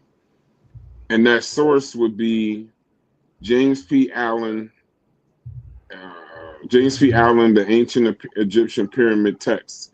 It says the translation of the pyramid text carved in royal pyramids, Unas Tedi, shows that only the pharaoh is explicitly promised divine ascent. Commoners are absent. No weighing of the heart appears in these texts. On judgment scenes, Thomas Schneider explains that the psychostasia is absent from Old Kingdom sources, appearing first in coffin text. So your key source line would be in the Old Kingdom, only the king had afterlife privileges. Allen 2005, Assman 2005. terrible name. The weighing of the heart had not yet developed, Schneider 2016, and protective amulets like the heart scarab did not exist until the Middle Kingdom, Andrews 1994, Taylor 2010. So essentially, if this is saying what I'm thinking it's saying, during that time, during the ancient kingdom, afterlife was just royal. Afterlife was a royal prerogative. So an ordinary person's post-death is tied to tomb offerings and memory, and that's backed up by sources. So, Brad, Yes. show me any. I need an burial text. Egyptologist up here because I absolutely So don't know what the fuck I'm talking about. Show me Go ahead. any burial text that mentions anyone's particular social status, common or otherwise. When it comes to Bro, because he's I don't know, but I want you to speak to what I said rather than sending me on something else. James P. Allen is saying communists were not mentioned in that particular text. So that is why he's assuming that. And then he talked about the weighing of the heart. Now, I'm going to say this again. The Lesut Bidi, or the king or the ruler, was already considered divine before he died. He didn't have to become divine. So perhaps he was exempted from the weighing of the heart as being someone who was already divine, and he got a pass. So you can't compare him to anyone else. If you want to compare the other people under him to regular people, you can do that. But he was already called by certain names and epithets that let us know he was divine, such as the Nebtar Gesher and the Nefer Netzer. So we know that those are definitely Netzer is the word for the divine. Okay, listen to this. In the Old Kingdom, it says the king's eternal afterlife is a fact in the text. The commoner's post-death existence is inferred from tomb practice, not spelled out in cosmological texts. That's so exactly what I mean. Yeah, right? So for commoners in the Old Kingdom, hold on. For commoners in the Old Kingdom, their post-death existence is an assumption based on archaeology and tomb cult practice, not a written fact. For kings, their afterlife is a textual fact. I'm assuming it's what you showed. But from the Middle Kingdom onward, commoners' afterlife access becomes a textual fact. But we're not talking about that. We're talking about the ancient text. So even though you don't we didn't set a time period. We didn't set a time period. I thought y'all set the ancient kingdom as a time period. No. I didn't agree to that. So we didn't set that. This discussion is not about time period. Let me add Mel to the chat because I'm only doing this so y'all don't cuss each other out. I have no idea what I'm talking about. Go ahead, Mel. Oh, yeah, Mel, you muted yourself. Go ahead, Mel. All right, can y'all hear me clear?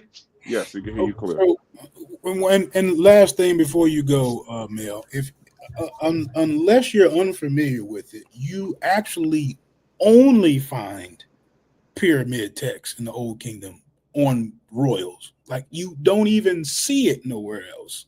So the fact that you would imply that some kind of way other people are relevant to the story, well then why don't you see it elsewhere? Like that should be like, I don't know how to even fight that. Like I tell you, like, you know what I'm saying? I'm saying that something was happening over here and only with these people, and you saying it's happening over there, but you don't see it over there. They're royal text. They're royal text logic. I'm actually confused.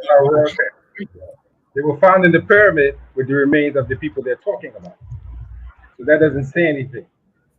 That's what the texts are about. Just like when you talk about Ani and Hunef and all these other people, they found these texts in their tombs. So these are texts specific to these people. You're going to find several different texts of judgment scenes specific to that one person. That is the point of the text. I can't look at Ani's text and other people that refer to someone else, but he was not the only one who had a text. So just because you don't see something doesn't mean it's not there. If that's the case, then religion is garbage, spirituality is garbage, and we need to get a hold of it. Just what I said, just because you don't see something doesn't mean it's not there. You don't see air, but you damn sure know it's there. You can't see gravity, but you damn sure know it's there, right? Exactly. So just because you don't see something doesn't mean it's not there. All right, Mel came up here. Let him speak. Go ahead, At Mel. all. You can't show me any text that talks about any status. When it comes to getting it, I want you to show me a text. You're not Go gonna ahead, find All it. right, Mel. so first, I want to correct the purpose of the Papyrus of Ani. Um, the Papyrus of Ani was commissioned by Ani himself. Ani is a ancient Egyptian official that lived during the 19th dynasty, say New Kingdom, and he held the title of uh, scribe and accountant of the divine offering of Thebes. Uh, so he was literate and educated and had high status. And by him being an accountant, he was in charge of like goods, like temple goods, offerings, which are essential to their faith. The purpose of the Papyrus of Ani, think of it like life insurance. He was trying to ensure that he understood what was supposed to happen in the afterlife. He wanted to make sure that he had the right spells and things to protect him. So that way, the gods would recognize him and he wouldn't have to, be eaten by Amit. Okay, So, let me stop you. Let me stop you for a second. Do you agree with logic or do you agree with me? So we can well, understand. it's not about agreeing or disagreeing. In this case, I'm clearing it up. So when it comes to what Logic was saying about the Papyrus of Ani, I do disagree. But it's not about me agreeing with you. I'm Right. just stating the facts. So Okay, so let me ask this you a question. What have you said? What have you said differently than what I said? I pretty much explained what you just said. can I finish though? Like it's Yeah, not like hold about on, Joey. Let him. You yeah, ask for it's not people to about come up. me Let him talk. agreeing or disagreeing with you. The I know, position to me I isn't know that, why I bro. came But up here. no, I'm Let only him. So asking because I want to know where you're coming from and what Okay, I where know, you're but hold coming. on. If Let you're him get his neutral, then shit you're off. neutral. I Let just him want get to his know. stuff. Let him get his shit off, and then ask him whatever. But let him finish first. But no, no, no. But hold on. I wasn't attacking him. I wanted to know if Well, you were I gonna didn't. I answer. yeah, I didn't know. use the word. I didn't use the words Now that attack. I know I just that, said let him I finish. apologize for interrupting. I just wanted to get your standpoint so I can know where you're coming from. Now Hey you Joey, can I give you just a little bit of advice, not on Egypt, but just on debate? People who constantly cut people off, it seemed like you trying to hide something. So let the man finish. Even if that's not what you're doing, that's what it seemed like. Let him finish talking and then ask a question because other people gonna come up. And based off what I've read, I think a lot of people agree with you. But I just like to, because I got some questions from Mel. Now that we got him up here, so let him cook. Take a break. Get some water. Let me see. So IBM, where's that source? Is it in the Discord? Go ahead, Mel. I'm on mute. Yeah. So the purpose of this Papyrus of Ani, or which I always reference as the Book of the Dead, was to no, Ani commissioned it for himself so that he could, one, understand what was about to happen in the afterlife. He wanted to ensure favorable judgment and resurrection. So he wanted to make sure that they had the spells necessary. Uh, that way, the gods would recognize him and he would be protected. This papyrus is the proceedings of it, and that's why it says he specifically. It's because of Ani. Ani is the person that's being represented here, and so they're going to each step of the afterlife.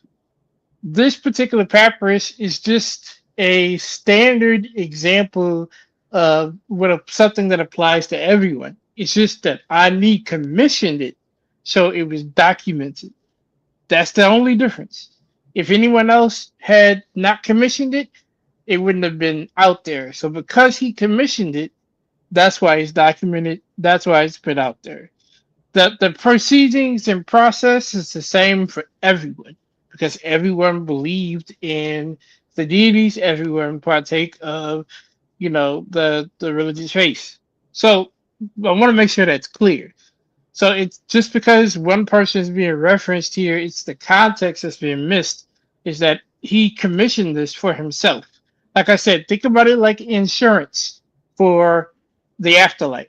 He wants to make sure that he understands in every capacity what's going to happen, and if possible, find ways to protect himself if something does happen. And that's what the purpose of the document is. So that's number one. But the proceedings, everything that took place with the opening of the mouth ceremony is something that happens to everyone. Not everyone gets an elaborate tomb, but everyone does go through that process. So, quick question, Mel. I need two favors. Hold on, Joey. I need two favors. So, Mel, I need you to do what IBM is saying. Google What? Nubia. Choose the. It's in the banner right now. Okay. It says Google Nubia. Choose the Britannica option. Click it and go down to where it starts speaking on Sesostris. Does that make sense to you? I'm gonna try. Hold on a second. Okay, I'm gonna leave it up there, IBM. We're gonna try to get your source into the show. All right, my last question to you, Mel, while you're doing that, and then I'll pass it to Asar. Um, so based off what you're saying, then you agree with Joseph, then, correct? That everybody, even in the ancient kingdom, even if they were amulets and all of that, it would still be based on the mayat or the weighing of the heart. Yes. Okay, go ahead, Asar. And look that up for me if you can. IBM, we working on it. They know what they talking about tonight. They know what's going on. Yeah, when you're in the ancient kingdom, even like here's the misconception. Hey, what's Oh, the good, king Asar? died. What's up, famo? How you been? Hey, man, I've been good, man. You know, Mr. Computer Networker right there. Y'all don't even know. But Oh yeah, that's the archivist right there. yeah. I go to him Oh, when I'm challenged. that's Go right. ahead, my That's right. brother. So the misconception is that okay, the king's people die when he dies. They don't go to heaven. No, he killed them so that they could get to heaven with him. Later, and you also find that practice in the Congo. So later, when they stop doing it, they're replaced with the Shakti. The Shakti Right. becomes that person you call upon. So now you're calling upon the Shakti. So why am I calling on the Shakti with the same name as the person that died if I don't want him in the pet, in the Hmm. heaven? They say the way to heaven is the incense that you burn for your Aku, and the reverence that you pay with the libation. And you find that in Heru in the pyramid text, if y'all have that book, and you find it in a few other books and a bunch of other texts. And so this is what they see. This is why they always talk to their ancestors. These are the different texts you'll find in Naket, which a good portion of what they call the Book of the Dead or Annie's book is based off of. Is based off the brother Naket. And you see the dark skinned brother in there and his girlfriend in E.A. Wallace Budge, especially in the book about Osiris. It's the very first pages when you open it to the forward. And when it comes now, the oppression thing is another thing. But I can tell you that Kemet treated most people better than other places, which is why most people in ancient times wanted to be Shemsu. They wanted to follow a Necha. They wanted to be like Mm-hmm. Kemet. From the Persians to the Greeks to the Romans to now. There you have it. So in this particular So case, Asar, hold on, Joey. So in this particular, and then Shasta Patai, he says, or terracotta dolls too.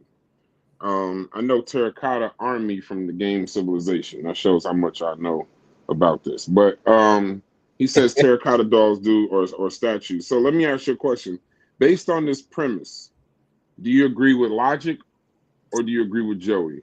That Joey is saying, Off the premise, I have to go with Joey because Joey is breaking that down in particular. Logic, okay, logic, logic sees it as what I described in the first. You think because the people died that they don't get to heaven, or because they don't get the text that they don't get to heaven. But the king wasn't losing no subjects. You coming to heaven too, so he can have a posh life. Think of it as Tazariak and different Hebrews that you know. describing Jannah with the Gentile, or describing heaven with the Gentiles for the Jews. You're going to get to heaven. You're just going to be at the lower part of the heaven because you'll be our servant. So let me ask you a question for a layman, and so there was a weighing, but what you're saying is because it happened for the royalty or the kings in ancient time, he was taking all his servants with him. So whatever they did with the king, the inference should actually be whatever they did for the king, the servants will fall under it because they went with them. Yeah, don't you want to go to heaven with the king? And that's how they used it to get rid of his cabinet. But So would they some actually people, kill him? yeah, they would. The early kingdoms, you will find them, some of them buried alive. Damn. Some of them buried alive. And like I said, they do that. I'm Congolese, but they do that practice. They used to do the practice in the Congo as well. Hey, So I saw a I, lot of them were buried in like house like burials, also for the non-royals. And there was also a thing that I read, um, like if they couldn't join the king's celestial afterlife, they would have been like earthbound ancestral spirits, pretty much. yeah. Uh-huh. Right. So See, If they couldn't that's where join. that's primarily where I kind of hinge my argument, right? Is that solo boat ride. See, I understood that something's got to happen to the shop. I mean, something's got to happen to the retainers, right? Obviously, they got to right, go somewhere in the story because they continue to serve the king. But if I'm not mistaken, you can correct me, right? But the king is the only one who rides that solo boat. Am I right? He's no, the only one who takes the other cosmic journey. people get in the boat too. So remember, you see Annie's soul in the solar boat. Okay, He's the Right. Mossad I'm too. reading that. But So but if we, but Annie is the one, and like you said, Annie's the person who all the documents are commissioned for, right? Like he's the star in that particular story, right? yeah, yes. So Right. what you, In that story, like you don't see him taking the whole kingdom with him, right? He taking a select few. well, Annie's not a king. But I'm Annie's, saying he don't take everybody with him. he But can't. He's not it's a not king. yeah, He's he's not a king. He doesn't.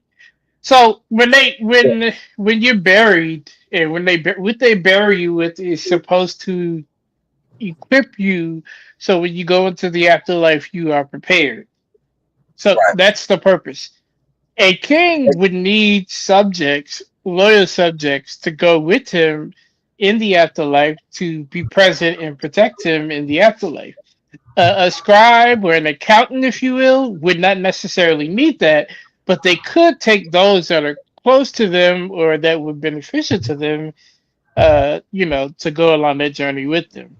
But that doesn't So mean what? that a layperson, Can I jump in would here not for a have that second? opportunity. So I got a So what question you before would we go find? to Joey. Hold up Before we before go we to move on Joey. for that real quick, just so I can get it out. So what you would find in the layman's tomb are shopkeepers with their friends' Yeah. names on them. Yep. So, And so you would why still see, sorry, they would still see the vessels where they would put the art and stuff like that, but they wouldn't be extravagant and it wouldn't be as many as king.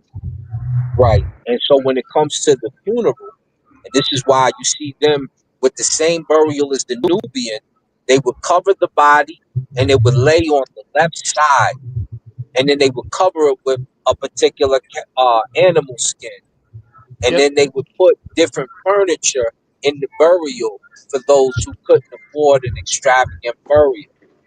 And so Yep. you see that amongst most of the laymen, and you still even see Yeah, that in African tradition today, even over here in let me ask you a America. question. All right, I'm gonna let Joey get in there, but I got a question because I know y'all agree with logic, but I think y'all made a mistake. I'm gonna just see if y'all made a mistake. But go ahead, Joey. Okay. Let me ask Hold you a on one question. second. I'm in with my other I No, I'm phone. want gonna let you him to, go. I want to flesh out my idea, and I'm gonna I come want, back to you. I Sorry. Go want ahead, Joey. Assad to show me a primary text of them Hold actually. on one second because I'm on my phone, Joey. I gotta switch to my other phone. Nah, well, call the text to me. Call the text to me. Okay, all right. So if that was just what you're saying, so let me ask you a question. So and then Mel, if you don't mind, did you find So that part that hold on, IBM man. was talking Hold on, about? man. Yeah, I put it in the back. It's in the No, can private you Oh, chat. read it? Can you read it though? 'Cause I can't. I'm on my phone, so I it's in the can't. back chat. Okay, I'll try to Yeah, do it. Go it's in ahead, the Joseph. private. It's in the private chat of StreamYard. Go ahead, Joseph. Go ahead, Joey. I guess I saw when to get on his laptop to show me the text. Okay, then hold on. All Yeah, right. all Joey wants is a primary source, but I See, don't back to the understand why you GC need a chat from the primary other day. source when the context is important. Because I know Assad knows what he's talking about, but I want for my Okay, but what does he need a primary I source need to for show me a when primary. you I'm understand wrong, I that he's understand. correct? But notice, I'm only going to take that from people like Assad, who I know is immersed in the culture But more than but you're not understanding my point. If you agree with the SAR, why do you need a primary source? because I show a primary source on what I said. Okay. Okay. All right. So I real didn't think quick, so, and I'm I gonna think get that's to IBM's point after this, but now y'all saying y'all agree with Joseph, but Logic, I think they might be trying to con you, Logic. I mean, No, listen to this. Let me tell you I why. could be missing a little technicality, but No, no, no. But I'm about to give you some. I'm here to help you, brother. I want to beat Joey up. And right now, everybody's saying they agree with Joey, so let's beat Joseph up because he up here by himself. The Archers is sleeping. So it says that it's not correct to say everybody got weighed in the Old Kingdom because the weighing concept didn't exist yet, even for the king. It says that for the king, there is no weighing. The king's afterlife was framed as an ascent to the sky to join Ra or union with Osiris in the netherworld. So the judgment scene comes later in the Middle Kingdom. So the king wasn't weighed in the Old Kingdom. He was assumed to be divine with guaranteed access. Now, it says, did the servants share the king's fate? It says, in theory, yes. The servants buried with the king in the early dynastic period were expected to accompany him in the next life. But here's the difference, though.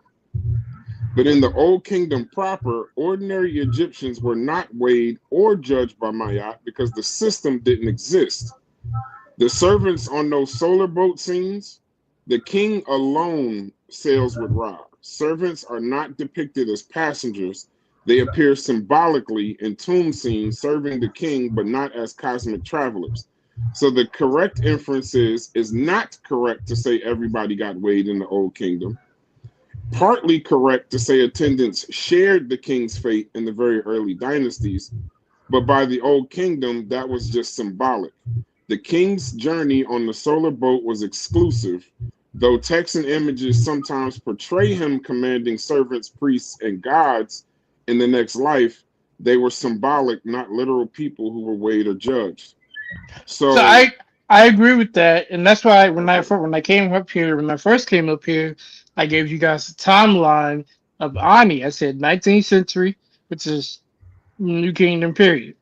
It's like you're looking at about 1250-ish BCE. right, right. So that's New Kingdom period. So I preface that. Hold on. I preface that by giving the timeline. Okay, Logic, I need a favor because I'm on my tablet. And if Mhm. I click on this, it's going to kick me out of StreamYard. Can you click Mel's link so I can go to what IBM was talking about? Go ahead, Joey. Then I'm going to go to Asar. This is giving me a headache. But I hate to say it, Logic. You might be right. If there was no, because Logic is speaking specifically about the ancient kingdom. Now, Joey might not agree to it, but I know that that's Logic's premise. And if there was no weighing, there wasn't even a weighing for the king. It was just assumed because he was divine. So there was no weighing. Joey, you really couldn't prove that the king was weighed along with his servants because in the ancient kingdom, there was no weighing.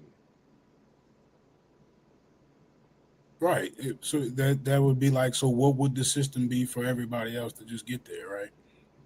It isn't. It's just symbolic. They shared his divine access, but it was just symbolic. There wasn't even a weighing for the king in ancient kingdom, in the ancient time. So It was here's just a symbolic thing. And they weren't on the boat. Even if they were depicted on the boat, it was just symbolic that king rode alone. But yeah, I mean, no, pull up that this you is it. click that Britannica place Nubia link in the He did a back new, chat. he did a new one. Okay, let me check it Yeah, it's in the back chat. I want to read Also, IBM's first. in the old and some of the Middle Kingdom, you do have to understand that the king was a representative of the deity. In this case, it's a Tsar, Wazir. Uh, the king was a representative of the deity. So the king wouldn't have needed a weighing of the heart ceremony. The fact that he was aligned with the deity represented the deity. His heart was already considered pure. The only king who that could have been used against was the only one who the people didn't necessarily approve of, Okay. and that's So Akhenaten. That's the That only sounds one. that sounds okay. pretty exclusive to me. So let me ask you a question. He said go down in IBM. You said go down to what? Can you scroll down? He Keep said keep start scrolling reading. down. You'll He said see it. start reading It's a that. You section scrolling right too there, fast, my brother. right there. Okay. When All right. Sostres won. All right. So IBM said read this. So when Sostres, can you make that larger logic? Okay. So when Sostres I of the 12th dynasty invaded Nubia about 1915 BCE, he named the land south of the Second Cataract Kush. Sosostris the third, about 1826 BCE, tried to occupy Sai Island, but was compelled to fall back to Semna, where he built a chain of powerful fortresses. He forbade the Kushites to pass north of Semna except to trade at Icon, Mergisa, a major commercial center at the northern end of the Second Cataract. Semna was also where the Egyptians recorded the Nile inundation levels during the Middle Kingdom. Scroll up. The kingdom of Kush eventually broke through the frontier as Egyptian control waned in the later 13th dynasty. The Kushites seized Buhin and by 1650 BCE had advanced northward to Aswan. About the time of the Hyksos invasion of Egypt, they raided Upper Egypt, seizing many fine Middle Kingdom monuments that they carried off to Karma, their capital. Archaeologists found those objects during the excavations of long tumulus tombs of the Kushite chiefs, who were buried on beds surrounded by hundreds of their sacrificed retainers. Some expatriate Egyptians took service with the rulers of Kush as mercenaries, while others probably worked in the glaze industry at Karma. Hyksos seals from the Karma tombs indicate that the Kushite princes had contact with the Hyksos. When Kamos of Egypt's Theban 17th dynasty attacked the Hyksos rulers Apopsis the first sought to make an alliance with the Kushites. Chamos, however, intercepted the messenger, thwarting the scheme. So I don't know what this proves. I'm just reading. What does this prove, Mel? Why are we reading this? I So don't why are know. we why are we He reading this, says IBM? start What is the there, but I point of don't this? know what he wants us to get from that. Yeah, just let me know why we're reading it, and then I can get a better idea. But as of right now, if Logic's talking about the Old Kingdom, then Logic would be right because there was no weighing. It was just Correct. assumed because they were divine. And Logic's only talking about ancient. Now, I know Jose said he's not agreeing to that. Thank you, Haskell. I know I sound crazy. Well, I did. I can be honest and say I was willing to give him the Middle Kingdom, but I knew that there is an evolution, right, of the Middle Kingdom, and then because when you include the Middle Kingdom, you would have to say that your prior examples, right, certainly are not what the Middle Kingdom would be, where you would see a more, I guess, as they describe it, a democratized, right? You open the door for other people to get in, other processes, amulets, and all sorts of other things, right? Like, but that wasn't what they were doing initially. That was just the whole point of the argument. They eventually opened the doors for more people, from what I could tell, who could afford it, but it wasn't just like common practice for everybody to get. So Joseph, based on his argument of ancient kingdom, would you agree that they weren't weighed in the ancient kingdom? Logic would be correct. What I'll say is this: yes, they had fights with people. We can't hear I'm not you. going to say that oppression didn't exist, but the We can't definition hear that you. We can't hear you. is the same as when we're talking in English. It's a bit more of a nuanced definition. It means people got repelled, they got pushed back, they got beaten. It didn't Okay, I'm gonna mean say this for the last time. They can't hear you. Joey, speaking to your phone. You can't hear you, fam. I'm too far away. You're probably saying something really no profound, but you're particular whispering. one-to-one definition. Joey. Speaking Okay, to the so phone. you You just sound ignoring far this. away. Yeah, Yeah, man. you gotta speak into the phone. My headphones is jacked up. Take yourself off speaker and speak into the phone. You sound far away. You not hearing me? Yeah, There so you you hear you go. That's now. better. So That's I'm better. gonna ask the question one more time. based on Logic's argument, Logic is specifically talking You about hear the me now? ancient king. Yes. So Logic is specifically talking about the ancient kingdom. There was no weighing based on that primary source that you read. What kingdom did that take place in? That primary source that you showed, when did that take place? Repeat that again. The primary source that you showed earlier, when did that take place? The first ones that I showed were the fifth dynasty. Okay, Logic's talking about the ancient kingdom. So I'm gonna ask you simple questions. I just want simple answers. There was no weighing of the heart in the ancient kingdom, correct? Say that again. There was no weighing of the heart in ancient time in the ancient kingdom, correct? Well, according to whatever you show, they say no. Okay, so if there was no weighing of the heart in the ancient kingdom, and Logic is saying that everyone in the ancient kingdom, it could have been status or weighing of the heart, then Logic would be correct in his point. He said he would cede to you anything after that, starting with the middle kingdom. Right, but I also. So what are y'all arguing? Are y'all just arguing to argue? The text was about the Pharaoh, and it didn't mention weighing of the heart because the I Pharaoh wouldn't even. weighing of the heart, as you just said. Hey, Logic, Yeah, I but it wouldn't sounds even like y'all concede just to that in the arguing. Middle Kingdom. Well, I mean, it was already so much of a challenge to actually be able to make this. I gave enough ground to be able to make my argument, right? Because I felt like once even introducing the Middle Kingdom, like I said, you still have to deal with initially it was something for royals, or it's something that you only saw Correct. from Correct. royals, right? Okay, So, but I'm not. So once I'm I not so once always. Like Joey, you can't just cut him off. Let him so finish. once you have I'm to saying agree it's to like that, then I could I'm not just arguing show. that. Logic, Joey, you got to You mute can't your take mic because you're Quranic not text talking. about a Pharaoh and compare them to anyone else. Bro, you can't. Okay, Joey, there's rules, bro. You can't. He has You a got to different mute your mic. He was already compared to the deity before he died. Okay, He let me is help not. you out. Shut up. There's got to all be right. rules because we're trying to work around your microphone. So you can't cut people off because when they're talking, it makes up for bad media. So just let him finish his thought, and then I'll bring you back off mute. Go ahead, Logic. And then I want to get to Hask on them too. Yeah. Yeah, I'm gonna comment that to Logic. Yeah, so Okay.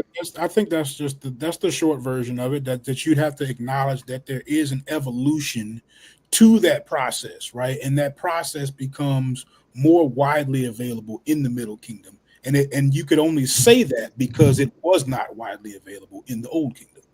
That's my only point. Okay. Go ahead, Mel. And then I'm gonna go Yep. to So I'm gonna go to he gave Haskell. the short version. I'm gonna give the long version real quickly just for clarity, and then we'll let Joey go in. So in the Old Kingdom, their funerary texts are called the pyramid text, and these pyramid texts were inscribed onto the walls of like the pyramids, especially starting with Unas in the fifth dynasty, and then continuing on. And the purpose was only for kings, and then later became queens uh, as they ascended as they ascended to the heavens to join the gods and achieve eternal life. And this was exclusive to them, no exclusive to royalty. No commoners, no lower elites had access. In the Middle Kingdom, that's when you have the coffin text. In the coffin text, the funerary practices began to spread beyond just kings and queens, and it began to spread to nobles and wealthy officials. And instead of being carved into the pyramid walls like in the Old Kingdom, the texts were written inside of coffins, hence the term coffin text. And those texts contain. Somebody got to mute. Okay, go Those ahead, Joe. texts Go ahead, Mel. Those texts contain spells for protection, transformation, and a safe passage, wishing them a safe passage into the afterlife. And this was, I think you mentioned this earlier, Logic, like a democratization or something like that. Democratization, they call Democratizing, yep, of the afterlife. So you could see scribes, priests, wealthy elites. They could now secure the same protection that was once reserved for kings. And it's only in the New Kingdom, with Ani as an example, where you see in the Book of the Dead the tradition shifts to papyrus scrolls. That's why the Book of Ani was written, was because that was an example of a papyrus scroll that was placed inside the tomb, and this made the spell on that scroll more portable and customizable because now you can put a name on it. You see what I'm saying? Versus just this is the standard process and guides for each person. Now you can say, okay, we want to wish Ani, with these spells, success in the afterlife. And, now you can put images in it to represent Ani. Now you could, if he could afford it, which Ani was an official and a scribe, he could afford it. Yeah. So And you that's a mature stage of the funerary practice. I just wanted to give from beginning to from the old to the new, the but totality of funerary practices. Okay, but go ahead, remember, you're Haskell. also talking Oh, go about ahead, the. Oh, Sarge and oh, go ahead, Haskell. Haskell. No, go ahead, Sarge and Haskell, you Haskell. okay if But I hop in real quick, brother? I'll be brief. No, Yeah. go ahead. I don't. Go Oh, ahead. he's up here. Okay. So remember, you're talking about the Old Kingdom still. The Pyramid text is Old Kingdom, but in uh, text 419, because I'm driving. uh-huh. Text 419, it talks about the followers of the Shemsu Asar and how they'll be in the Amduat. So they're telling you they're going to the heaven. Now, somebody may be able to say there was no balance or scale at those particular times, but they talk about the word ma'at in the pyramid text, which is Old Kingdom. So we have to still give credence to the fact that, okay, if you don't see the scale, it doesn't mean the idea is not there because they're still talking about ma'at and they're still talking about balance and they still mention those particular Netcharu in those Old Kingdom texts. So if we can't find Amit in the pyramid text, which we can, then they wouldn't be talking about the scale. But the idea is Right. obviously still there, even with Unis. So, and he's fourth dynasty, and he's part of Old Kingdom. So, other than the early Fifth. kings, which, yeah, other than the or fifth, well, fourth to fifth, depending on which scholar you ask, right? So, Okay. Yeah. the depending on what you look at concerning uh or not depending on when you look at the Old Kingdom, the king is taking his subjects with him. They're going to heaven. And when you start to get individualized pyramid texts, the kings become the Ka. They call them Nefernecher, the little god, or the good god, is what they say in the text. So they acknowledge them as the prophets, onto the fact where in your Bible they say there were other prophets. In your Quran they say there were other prophets that we don't know their names. You know who those prophets are because each one of the kings was considered a prophet of Necha. That's who they're talking about. So we know exactly who they're talking about, and the text confirm it. And text 419 in the pyramid text says you will be in the following of the Shemsu Asar, blah blah blah blah. You'll be in the Amduat with the blessed dead, the Aku, the imperishable stars, etc., etc. So is that common people going amongst the guys? Is that what you're saying? Yeah, that's the Shemsu Asar. And as you find out later, everyone is in the Asar.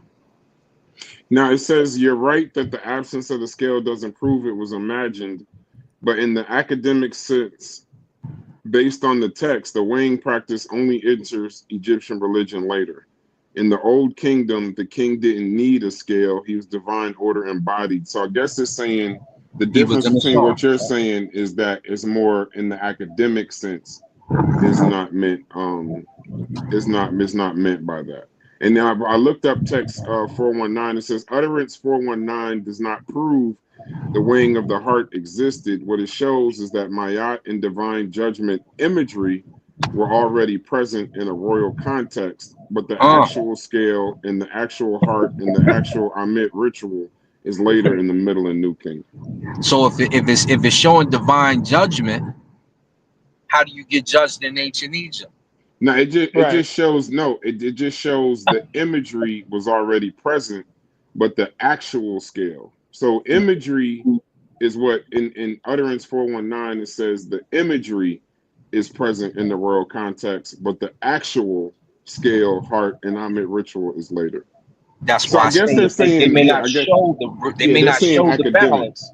but Yeah, the yeah. idea is still there. Yeah, That's the exactly idea. what Yeah, it it does says. say that. It does say the image is there. It says the imagery is definitely there. They're just trying to be specific in a strict academic sense.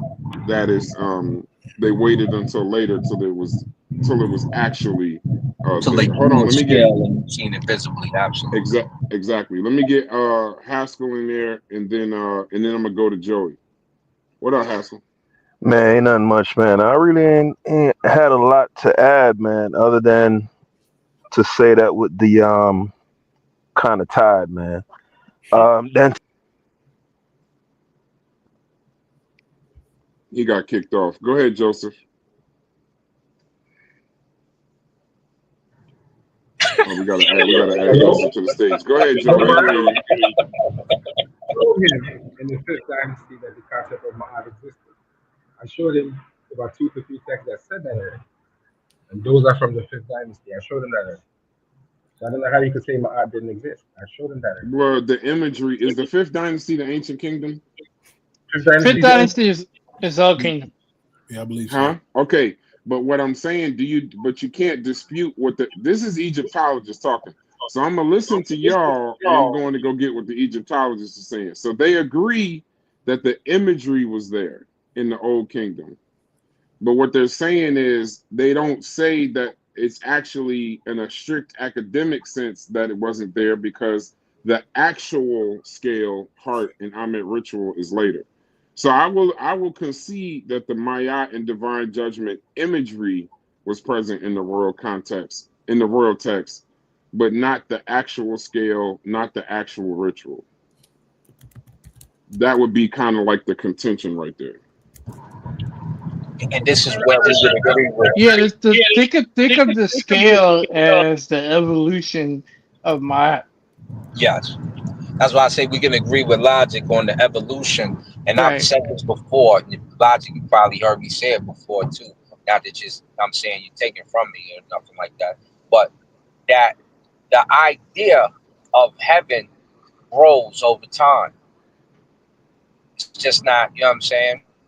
And when they pictured where heaven was, they started to build the country in that fashion. So the country is built like the Aru, like the Amduat, the blessed fields with the Sar. So there's a place on the ground that you will find in the sky. There's a place over here that you will find in the sky. So you start to see that. So the Manu Mountains gets their name, and then you also see the constellations in the sky where they say, okay, that's the Manu, that's the south, that's where the Aku are. That's what you start to see. Okay. So Yeah, I mean, I would have to concede if logic is saying ancient kingdom, even if That's we the whole conceded picture. that the imagery was there, even if we conceded that, let's say that the imagery was there, Maya and divine judgment imagery was already present. I think logic is speaking specifically from the academic sense that the actual wasn't there. So he's talking about the evolution Yeah, of it. Yeah. he's talking Okay. about a physical scale that's visibly seen, but the scholars agree that imagery and the idea is already in their minds. They just haven't written that particular thing down, and they haven't evolved the actual practice of a balance in motion. no, I ain't So even that yeah, cold with Egypt like that to be able to put all that together. I'm simply seeing name after name of experts saying that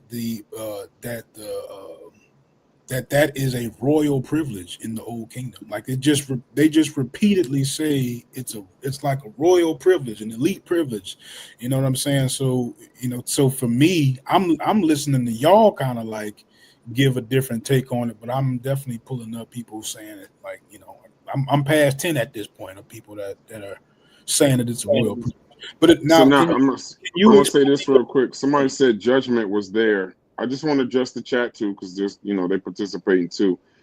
So Patah says that judgment was there in the old kingdom, but now there's layers to it. There's judgment language in some utterances, like 419 you mentioned, Mayat is present, divine judges are seated, the king appears before them. But the key is that the king is not on trial in the same way later commoners are. Instead, he's recognized as legitimate, as the bringer of Mayat, not someone weighed against it.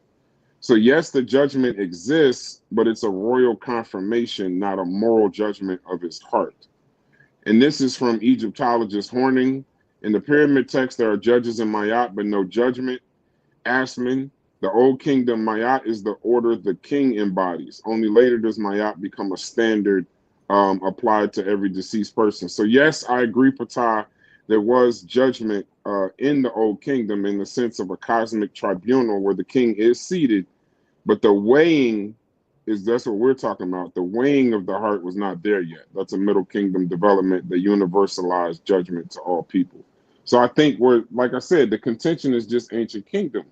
Now, Joey is going to say that he didn't cede to the ancient kingdom, but I think that's all that Logic is talking about, unless I'm wrong, Logic. No, I definitely remember. I was definitely trying to box him in, because I knew, that it gets loosened. The standard is loosened a little bit later. I knew that, right? Like I said, I wanted to be able to have to talk about the evolution, right? Because once you have to talk about the evolution, you got to recognize that there's a port in there where it was not available like that. So that was my whole point. Right. Logic. I want you to pull back up that Logic, can you run this? I cemetery. gotta go, brother. Yeah. Hey, I good want you job, to. Joey. I appreciate you, man. And No problem, brother. I appreciate you too, Joey, man. We getting it in. This was a good discussion. Yep. Unfortunately, due to technical difficulties, my earbuds are dying. So I'll just listen in. And of course, we're going to definitely have to do a part two. Of course. And I think we're going to do the part two on my platform. So no problem. We can definitely do it. It was a good discussion. Yeah, no All problem. right. Yeah. So I wanted you to pull up. If you go down one more, you'll see where in the early burials they'll have the king's name written on the walls. Go down somewhere. See right there, it says stone vessel inscriptions, and you'll see like on the tombs they'll put Pull it like up. Let's Narmer's read. name. Yeah, Yeah, they'll let's put read. Narmer's name right there on the tomb. And if you scroll down some more, you'll see the tombs that they had. This is pre-dynastic time, so keep going somewhere. Right there. Oh. So that's the tomb. So that's how they were already burying, and then they had those vessels with the Rex or the king's throne name on it. Or they put it on the walls. So they went from that to the evolution of it being in the papyrus. You see what I'm saying? Right. Where in the papyrus it's still personalized, but now it's not just kings. You can have a scribe. Right. So I gotta ask both of y'all a question, right? So I'm gonna start with you, Asar. Can you hear me? Yes, sir. So when you were saying that everybody is an Osiris, right? I've never heard that before. Is that like how are they using that term? Because I'm familiar with Egypt being elitists, right? Like they definitely practice classism. You know what I'm saying? Like and I could be wrong, but how are you saying that they're using that? Are they saying that the farmer is just as royal as the king? Is just as divine as the king? Like what are they saying when they say that? They're saying that you'll become a part of nature, right? So there's a verse in the coffin text. It says, I eat, I sleep, I defecate, I copulate and make love. I am a nature. Yep. So nature is not quite like the supposed elitist thing that a lot of the scholars try to use is not quite the case. So what happens is, yes, the king is going to live an elevated life, but he's Who's that?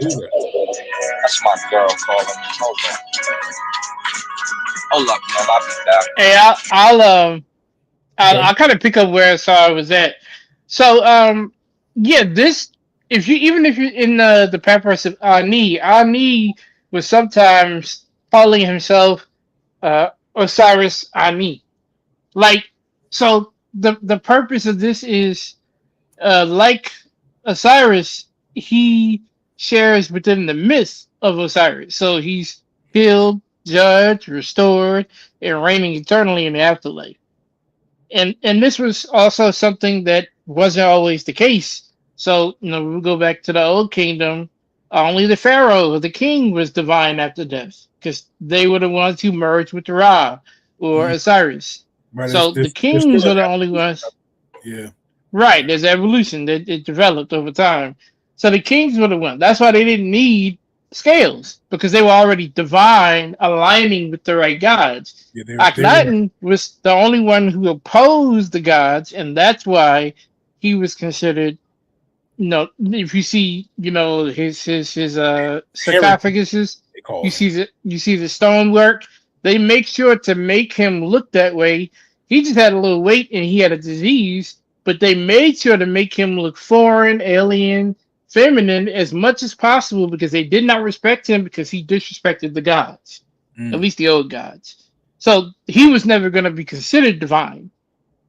They were going to kill him, which is why he moved. He moved the temples and everything over because he knew that that was going to happen.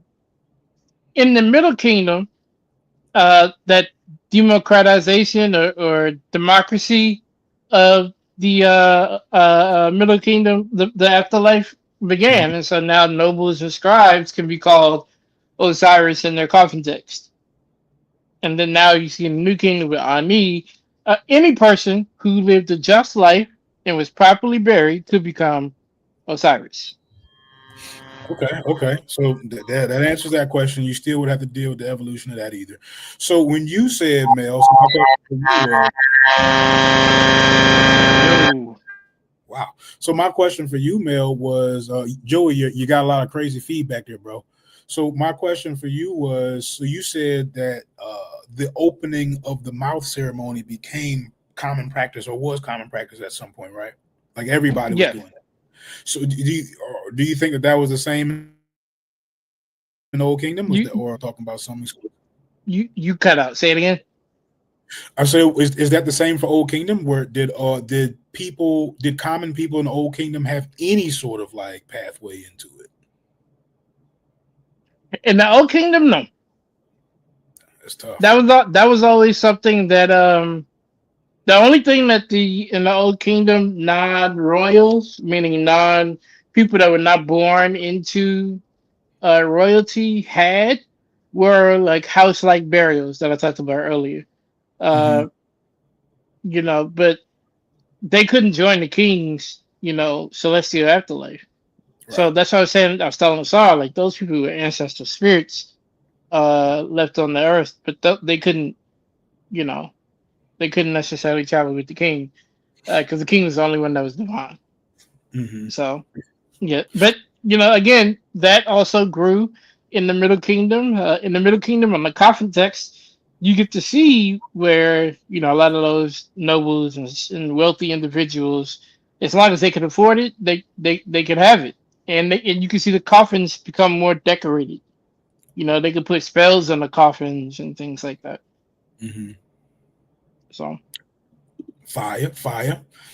Can't unmute your guests because they have chose to mute them. Joey, you got to unmute yourself, bro. So what are you? So where are you at with this, Joey? So some Well, of the stuff's been it's been new to me, and let's say it uh, this way. mhm. Let's say it this way, Logic.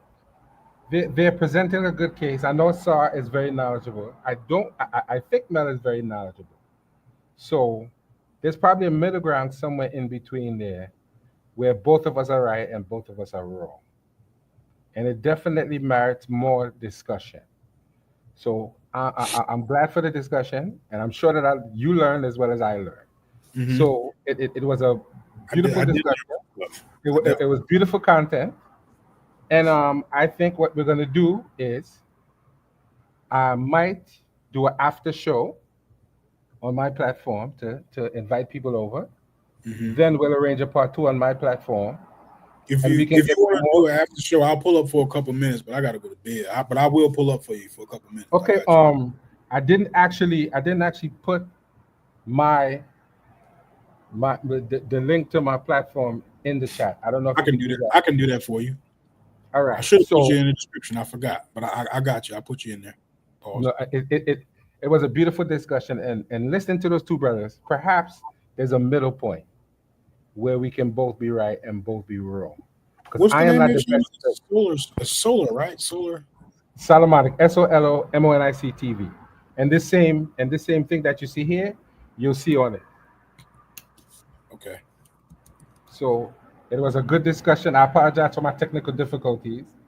Next time we come on, I'm definitely gonna have to invest in a better headset. So I'm gonna Nah, man, sacrifice we, yeah, that. But that's actually, man, that's no big deal, bro. We got you. But it definitely excellent discussion. Remember, I told you I was going to end this with a tough question, right? I actually haven't asked you yet, right?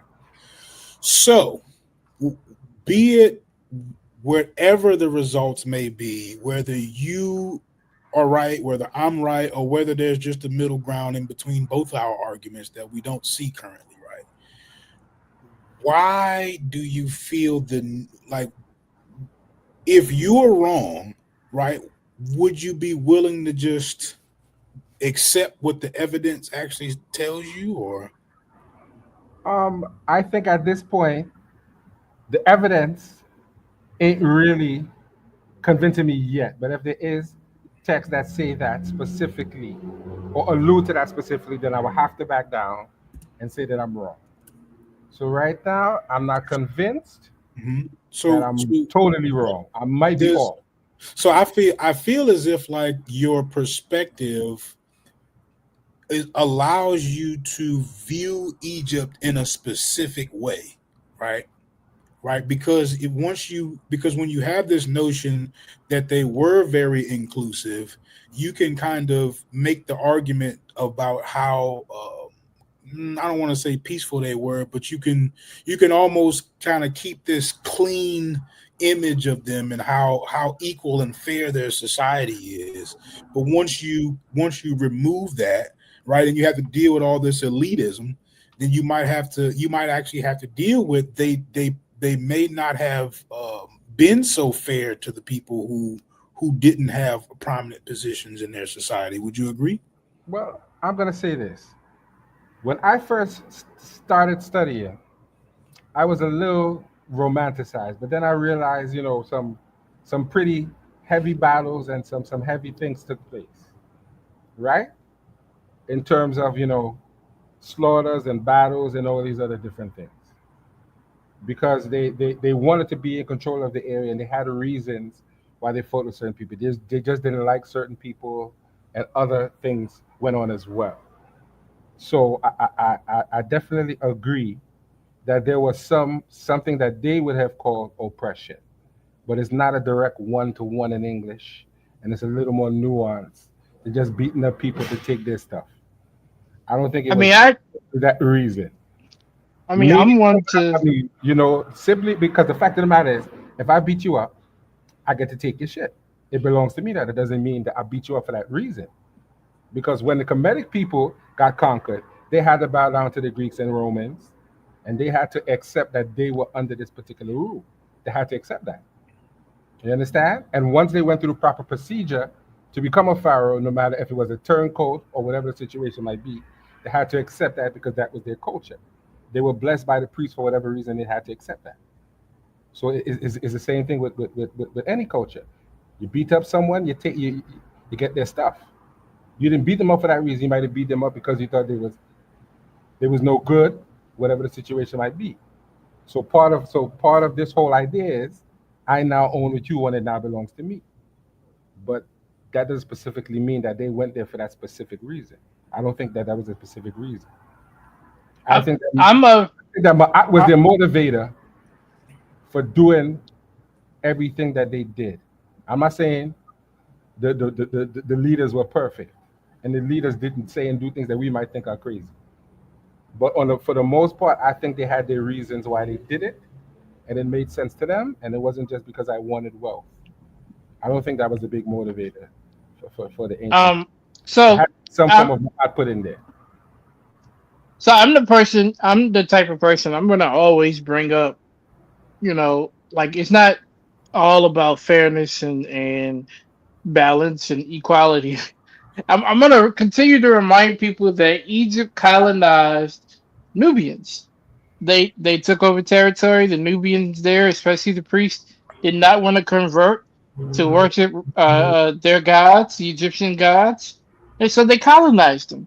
They did it so bad that it was either you believe in our gods or we slaughter and kill you, to the point where a lot of Nubians fled south to the Cushitic farmlands, and a lot of them, even after that event, still hated those Egyptians because of what they did. So it isn't all gonna be balance and peace and everything with them. They had a reason for taking over the territory. No, The only reason why Egyptians could not prevent being taken over by other countries is, to me, simply because they did not have the military at the time to be able to handle it. They were not the wars that they were having. They were dominating smaller groups. So they were not ready to take on an entire country. I, Neck to neck. So there's no way they would have been ready. no, To withstand anything that came across them. I I think get had they had the proper military, the Greeks wouldn't have easily been able to come in. The no, Assyrians wouldn't have easily been able to come I in. agree. I agree with you, and I'm not saying everything And is they would have been more vicious. They would have been more vicious. They would have done more colonizing. Like Rome. The only reason why Rome is the way Rome is because nobody wants to fuck with that Roman army. Nobody. To the point where even the Jews were becoming vassals for them because they knew if they could promote their beliefs under the Roman banner, nobody's gonna say no. Well, here's I one thing agree. though. You have to I look agree. at Oh, sorry. how Rome and Greece become the superpowers that they were.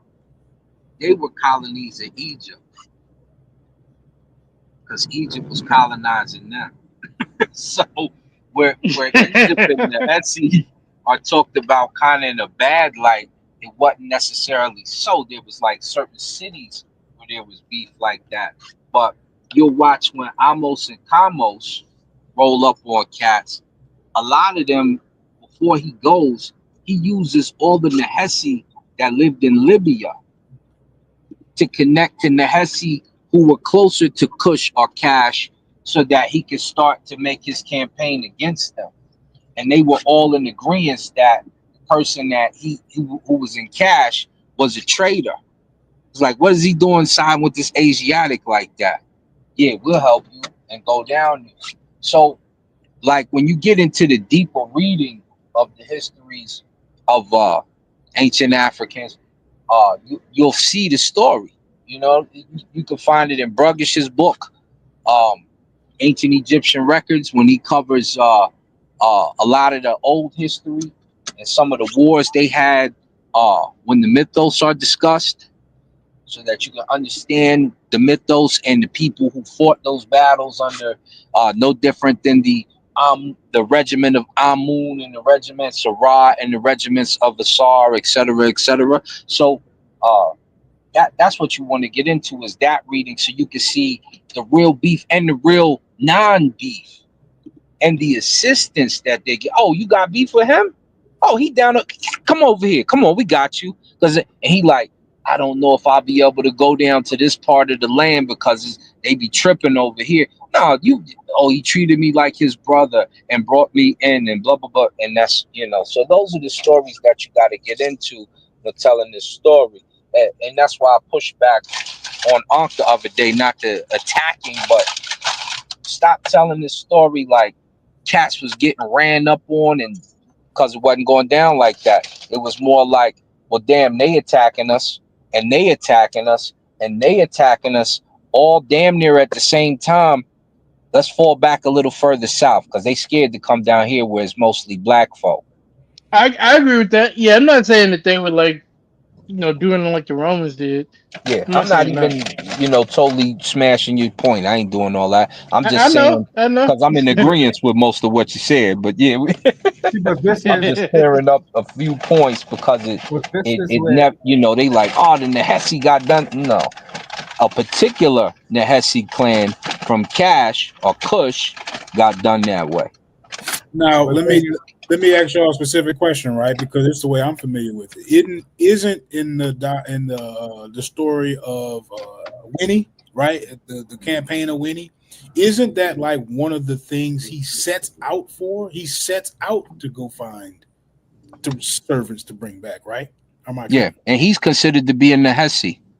Right. So you actually do have a documented story, Joey, of an Egyptian official setting out to go and like get some more servants. Like No, that's a right. part But of what I'm why saying is, Not with Winnie. I think you're but what talking about Amos, son of Ibanya. what Winnie is talking about he talks about he's like his majesty didn't get it done that way. It was more like this. After he said on his stella, he did this.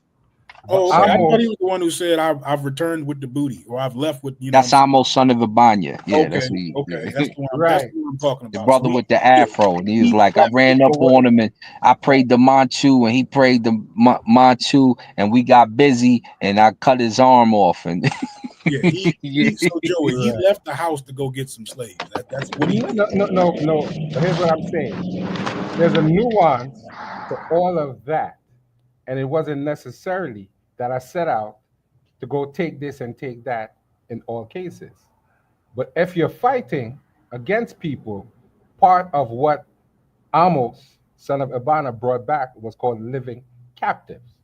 You understand that was in there. It talked about killing Nubians on the Hesse, as well as killing Asiatics, because he was in the 12th dynasty under Sekenore Tao. So all of this ties back into that 12th dynasty and why they were fighting the Asiatics. But they had beef with other people too. So it wasn't just one particular group that he set out and he had a fight with. They were fighting with other people as well. And part of what he brought back was they used to chop off the hands to do a count, and he was rewarded for that as well. So I'm not saying people didn't get beat up and fights didn't take place, but I'm saying it doesn't mean he necessarily set out to say, I'm going to go and take these people's stuff. That might not have been the reason. They had a legitimate beef, which they explained why they had beef with the Asiatics, why they had beef with this particular group of the Hesse. And after they beat them, this is what they took. You understand? They thought that they should be in control. And my view on that is when you're living in 2025 as a black man in a country that you don't control, you understand having control over your environment is important so you can live the way that you want to live. So that was very important to them. So they expressed it in a specific way and they wanted to control the nine bowl, not the entire world, just that immediate area that they could reach so they could live the way that they wanted to live. They had Nubians who they fought against, they had Nubians who fought with them. So it's more, so it's a nuanced story, and there's a lot that you have to know before you just simply say, I want to beat up somebody and take this shit. That's not, maybe that was the case in some cases, but that wasn't always the case. Their main focus was to have control of their environment so they could live the way that they wanted to live. Because Ma'at was important, and if they couldn't live under Ma'at, they didn't want to live. And they Yeah, but told their stories you would have truthfully to admit about that what they wanted to do and how they wanted to live. So I'm not saying there was no oppression. I'm saying it's not the same as you make it out to be. That I'm a conqueror and I want to kill everybody just to take their things. They had legitimate beef with people who they thought was deceitful people like the Asiatics, who they invited in, and they took over.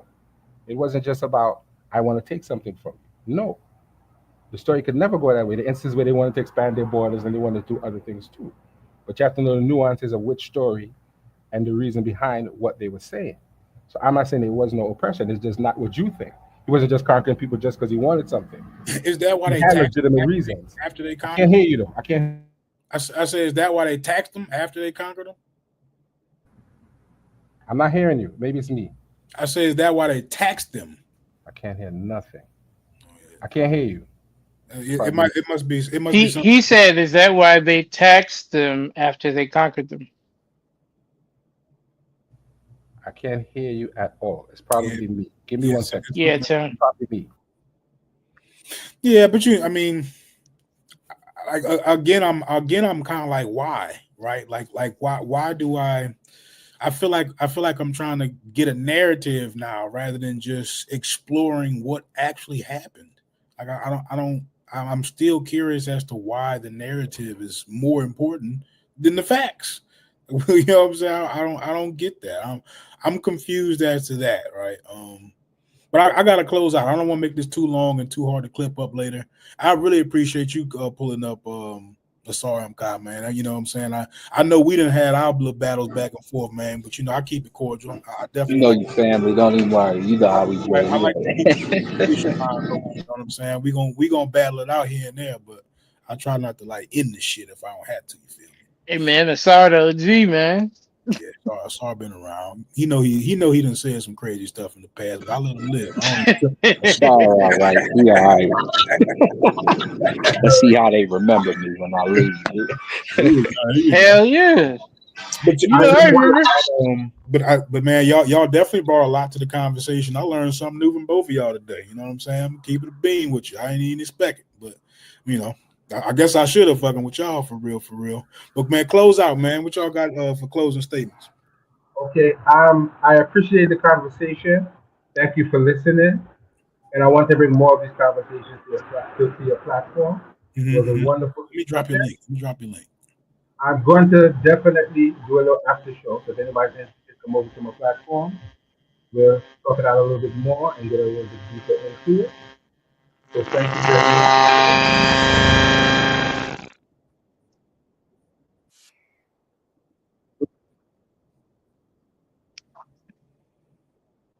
Yeah, that's his mic.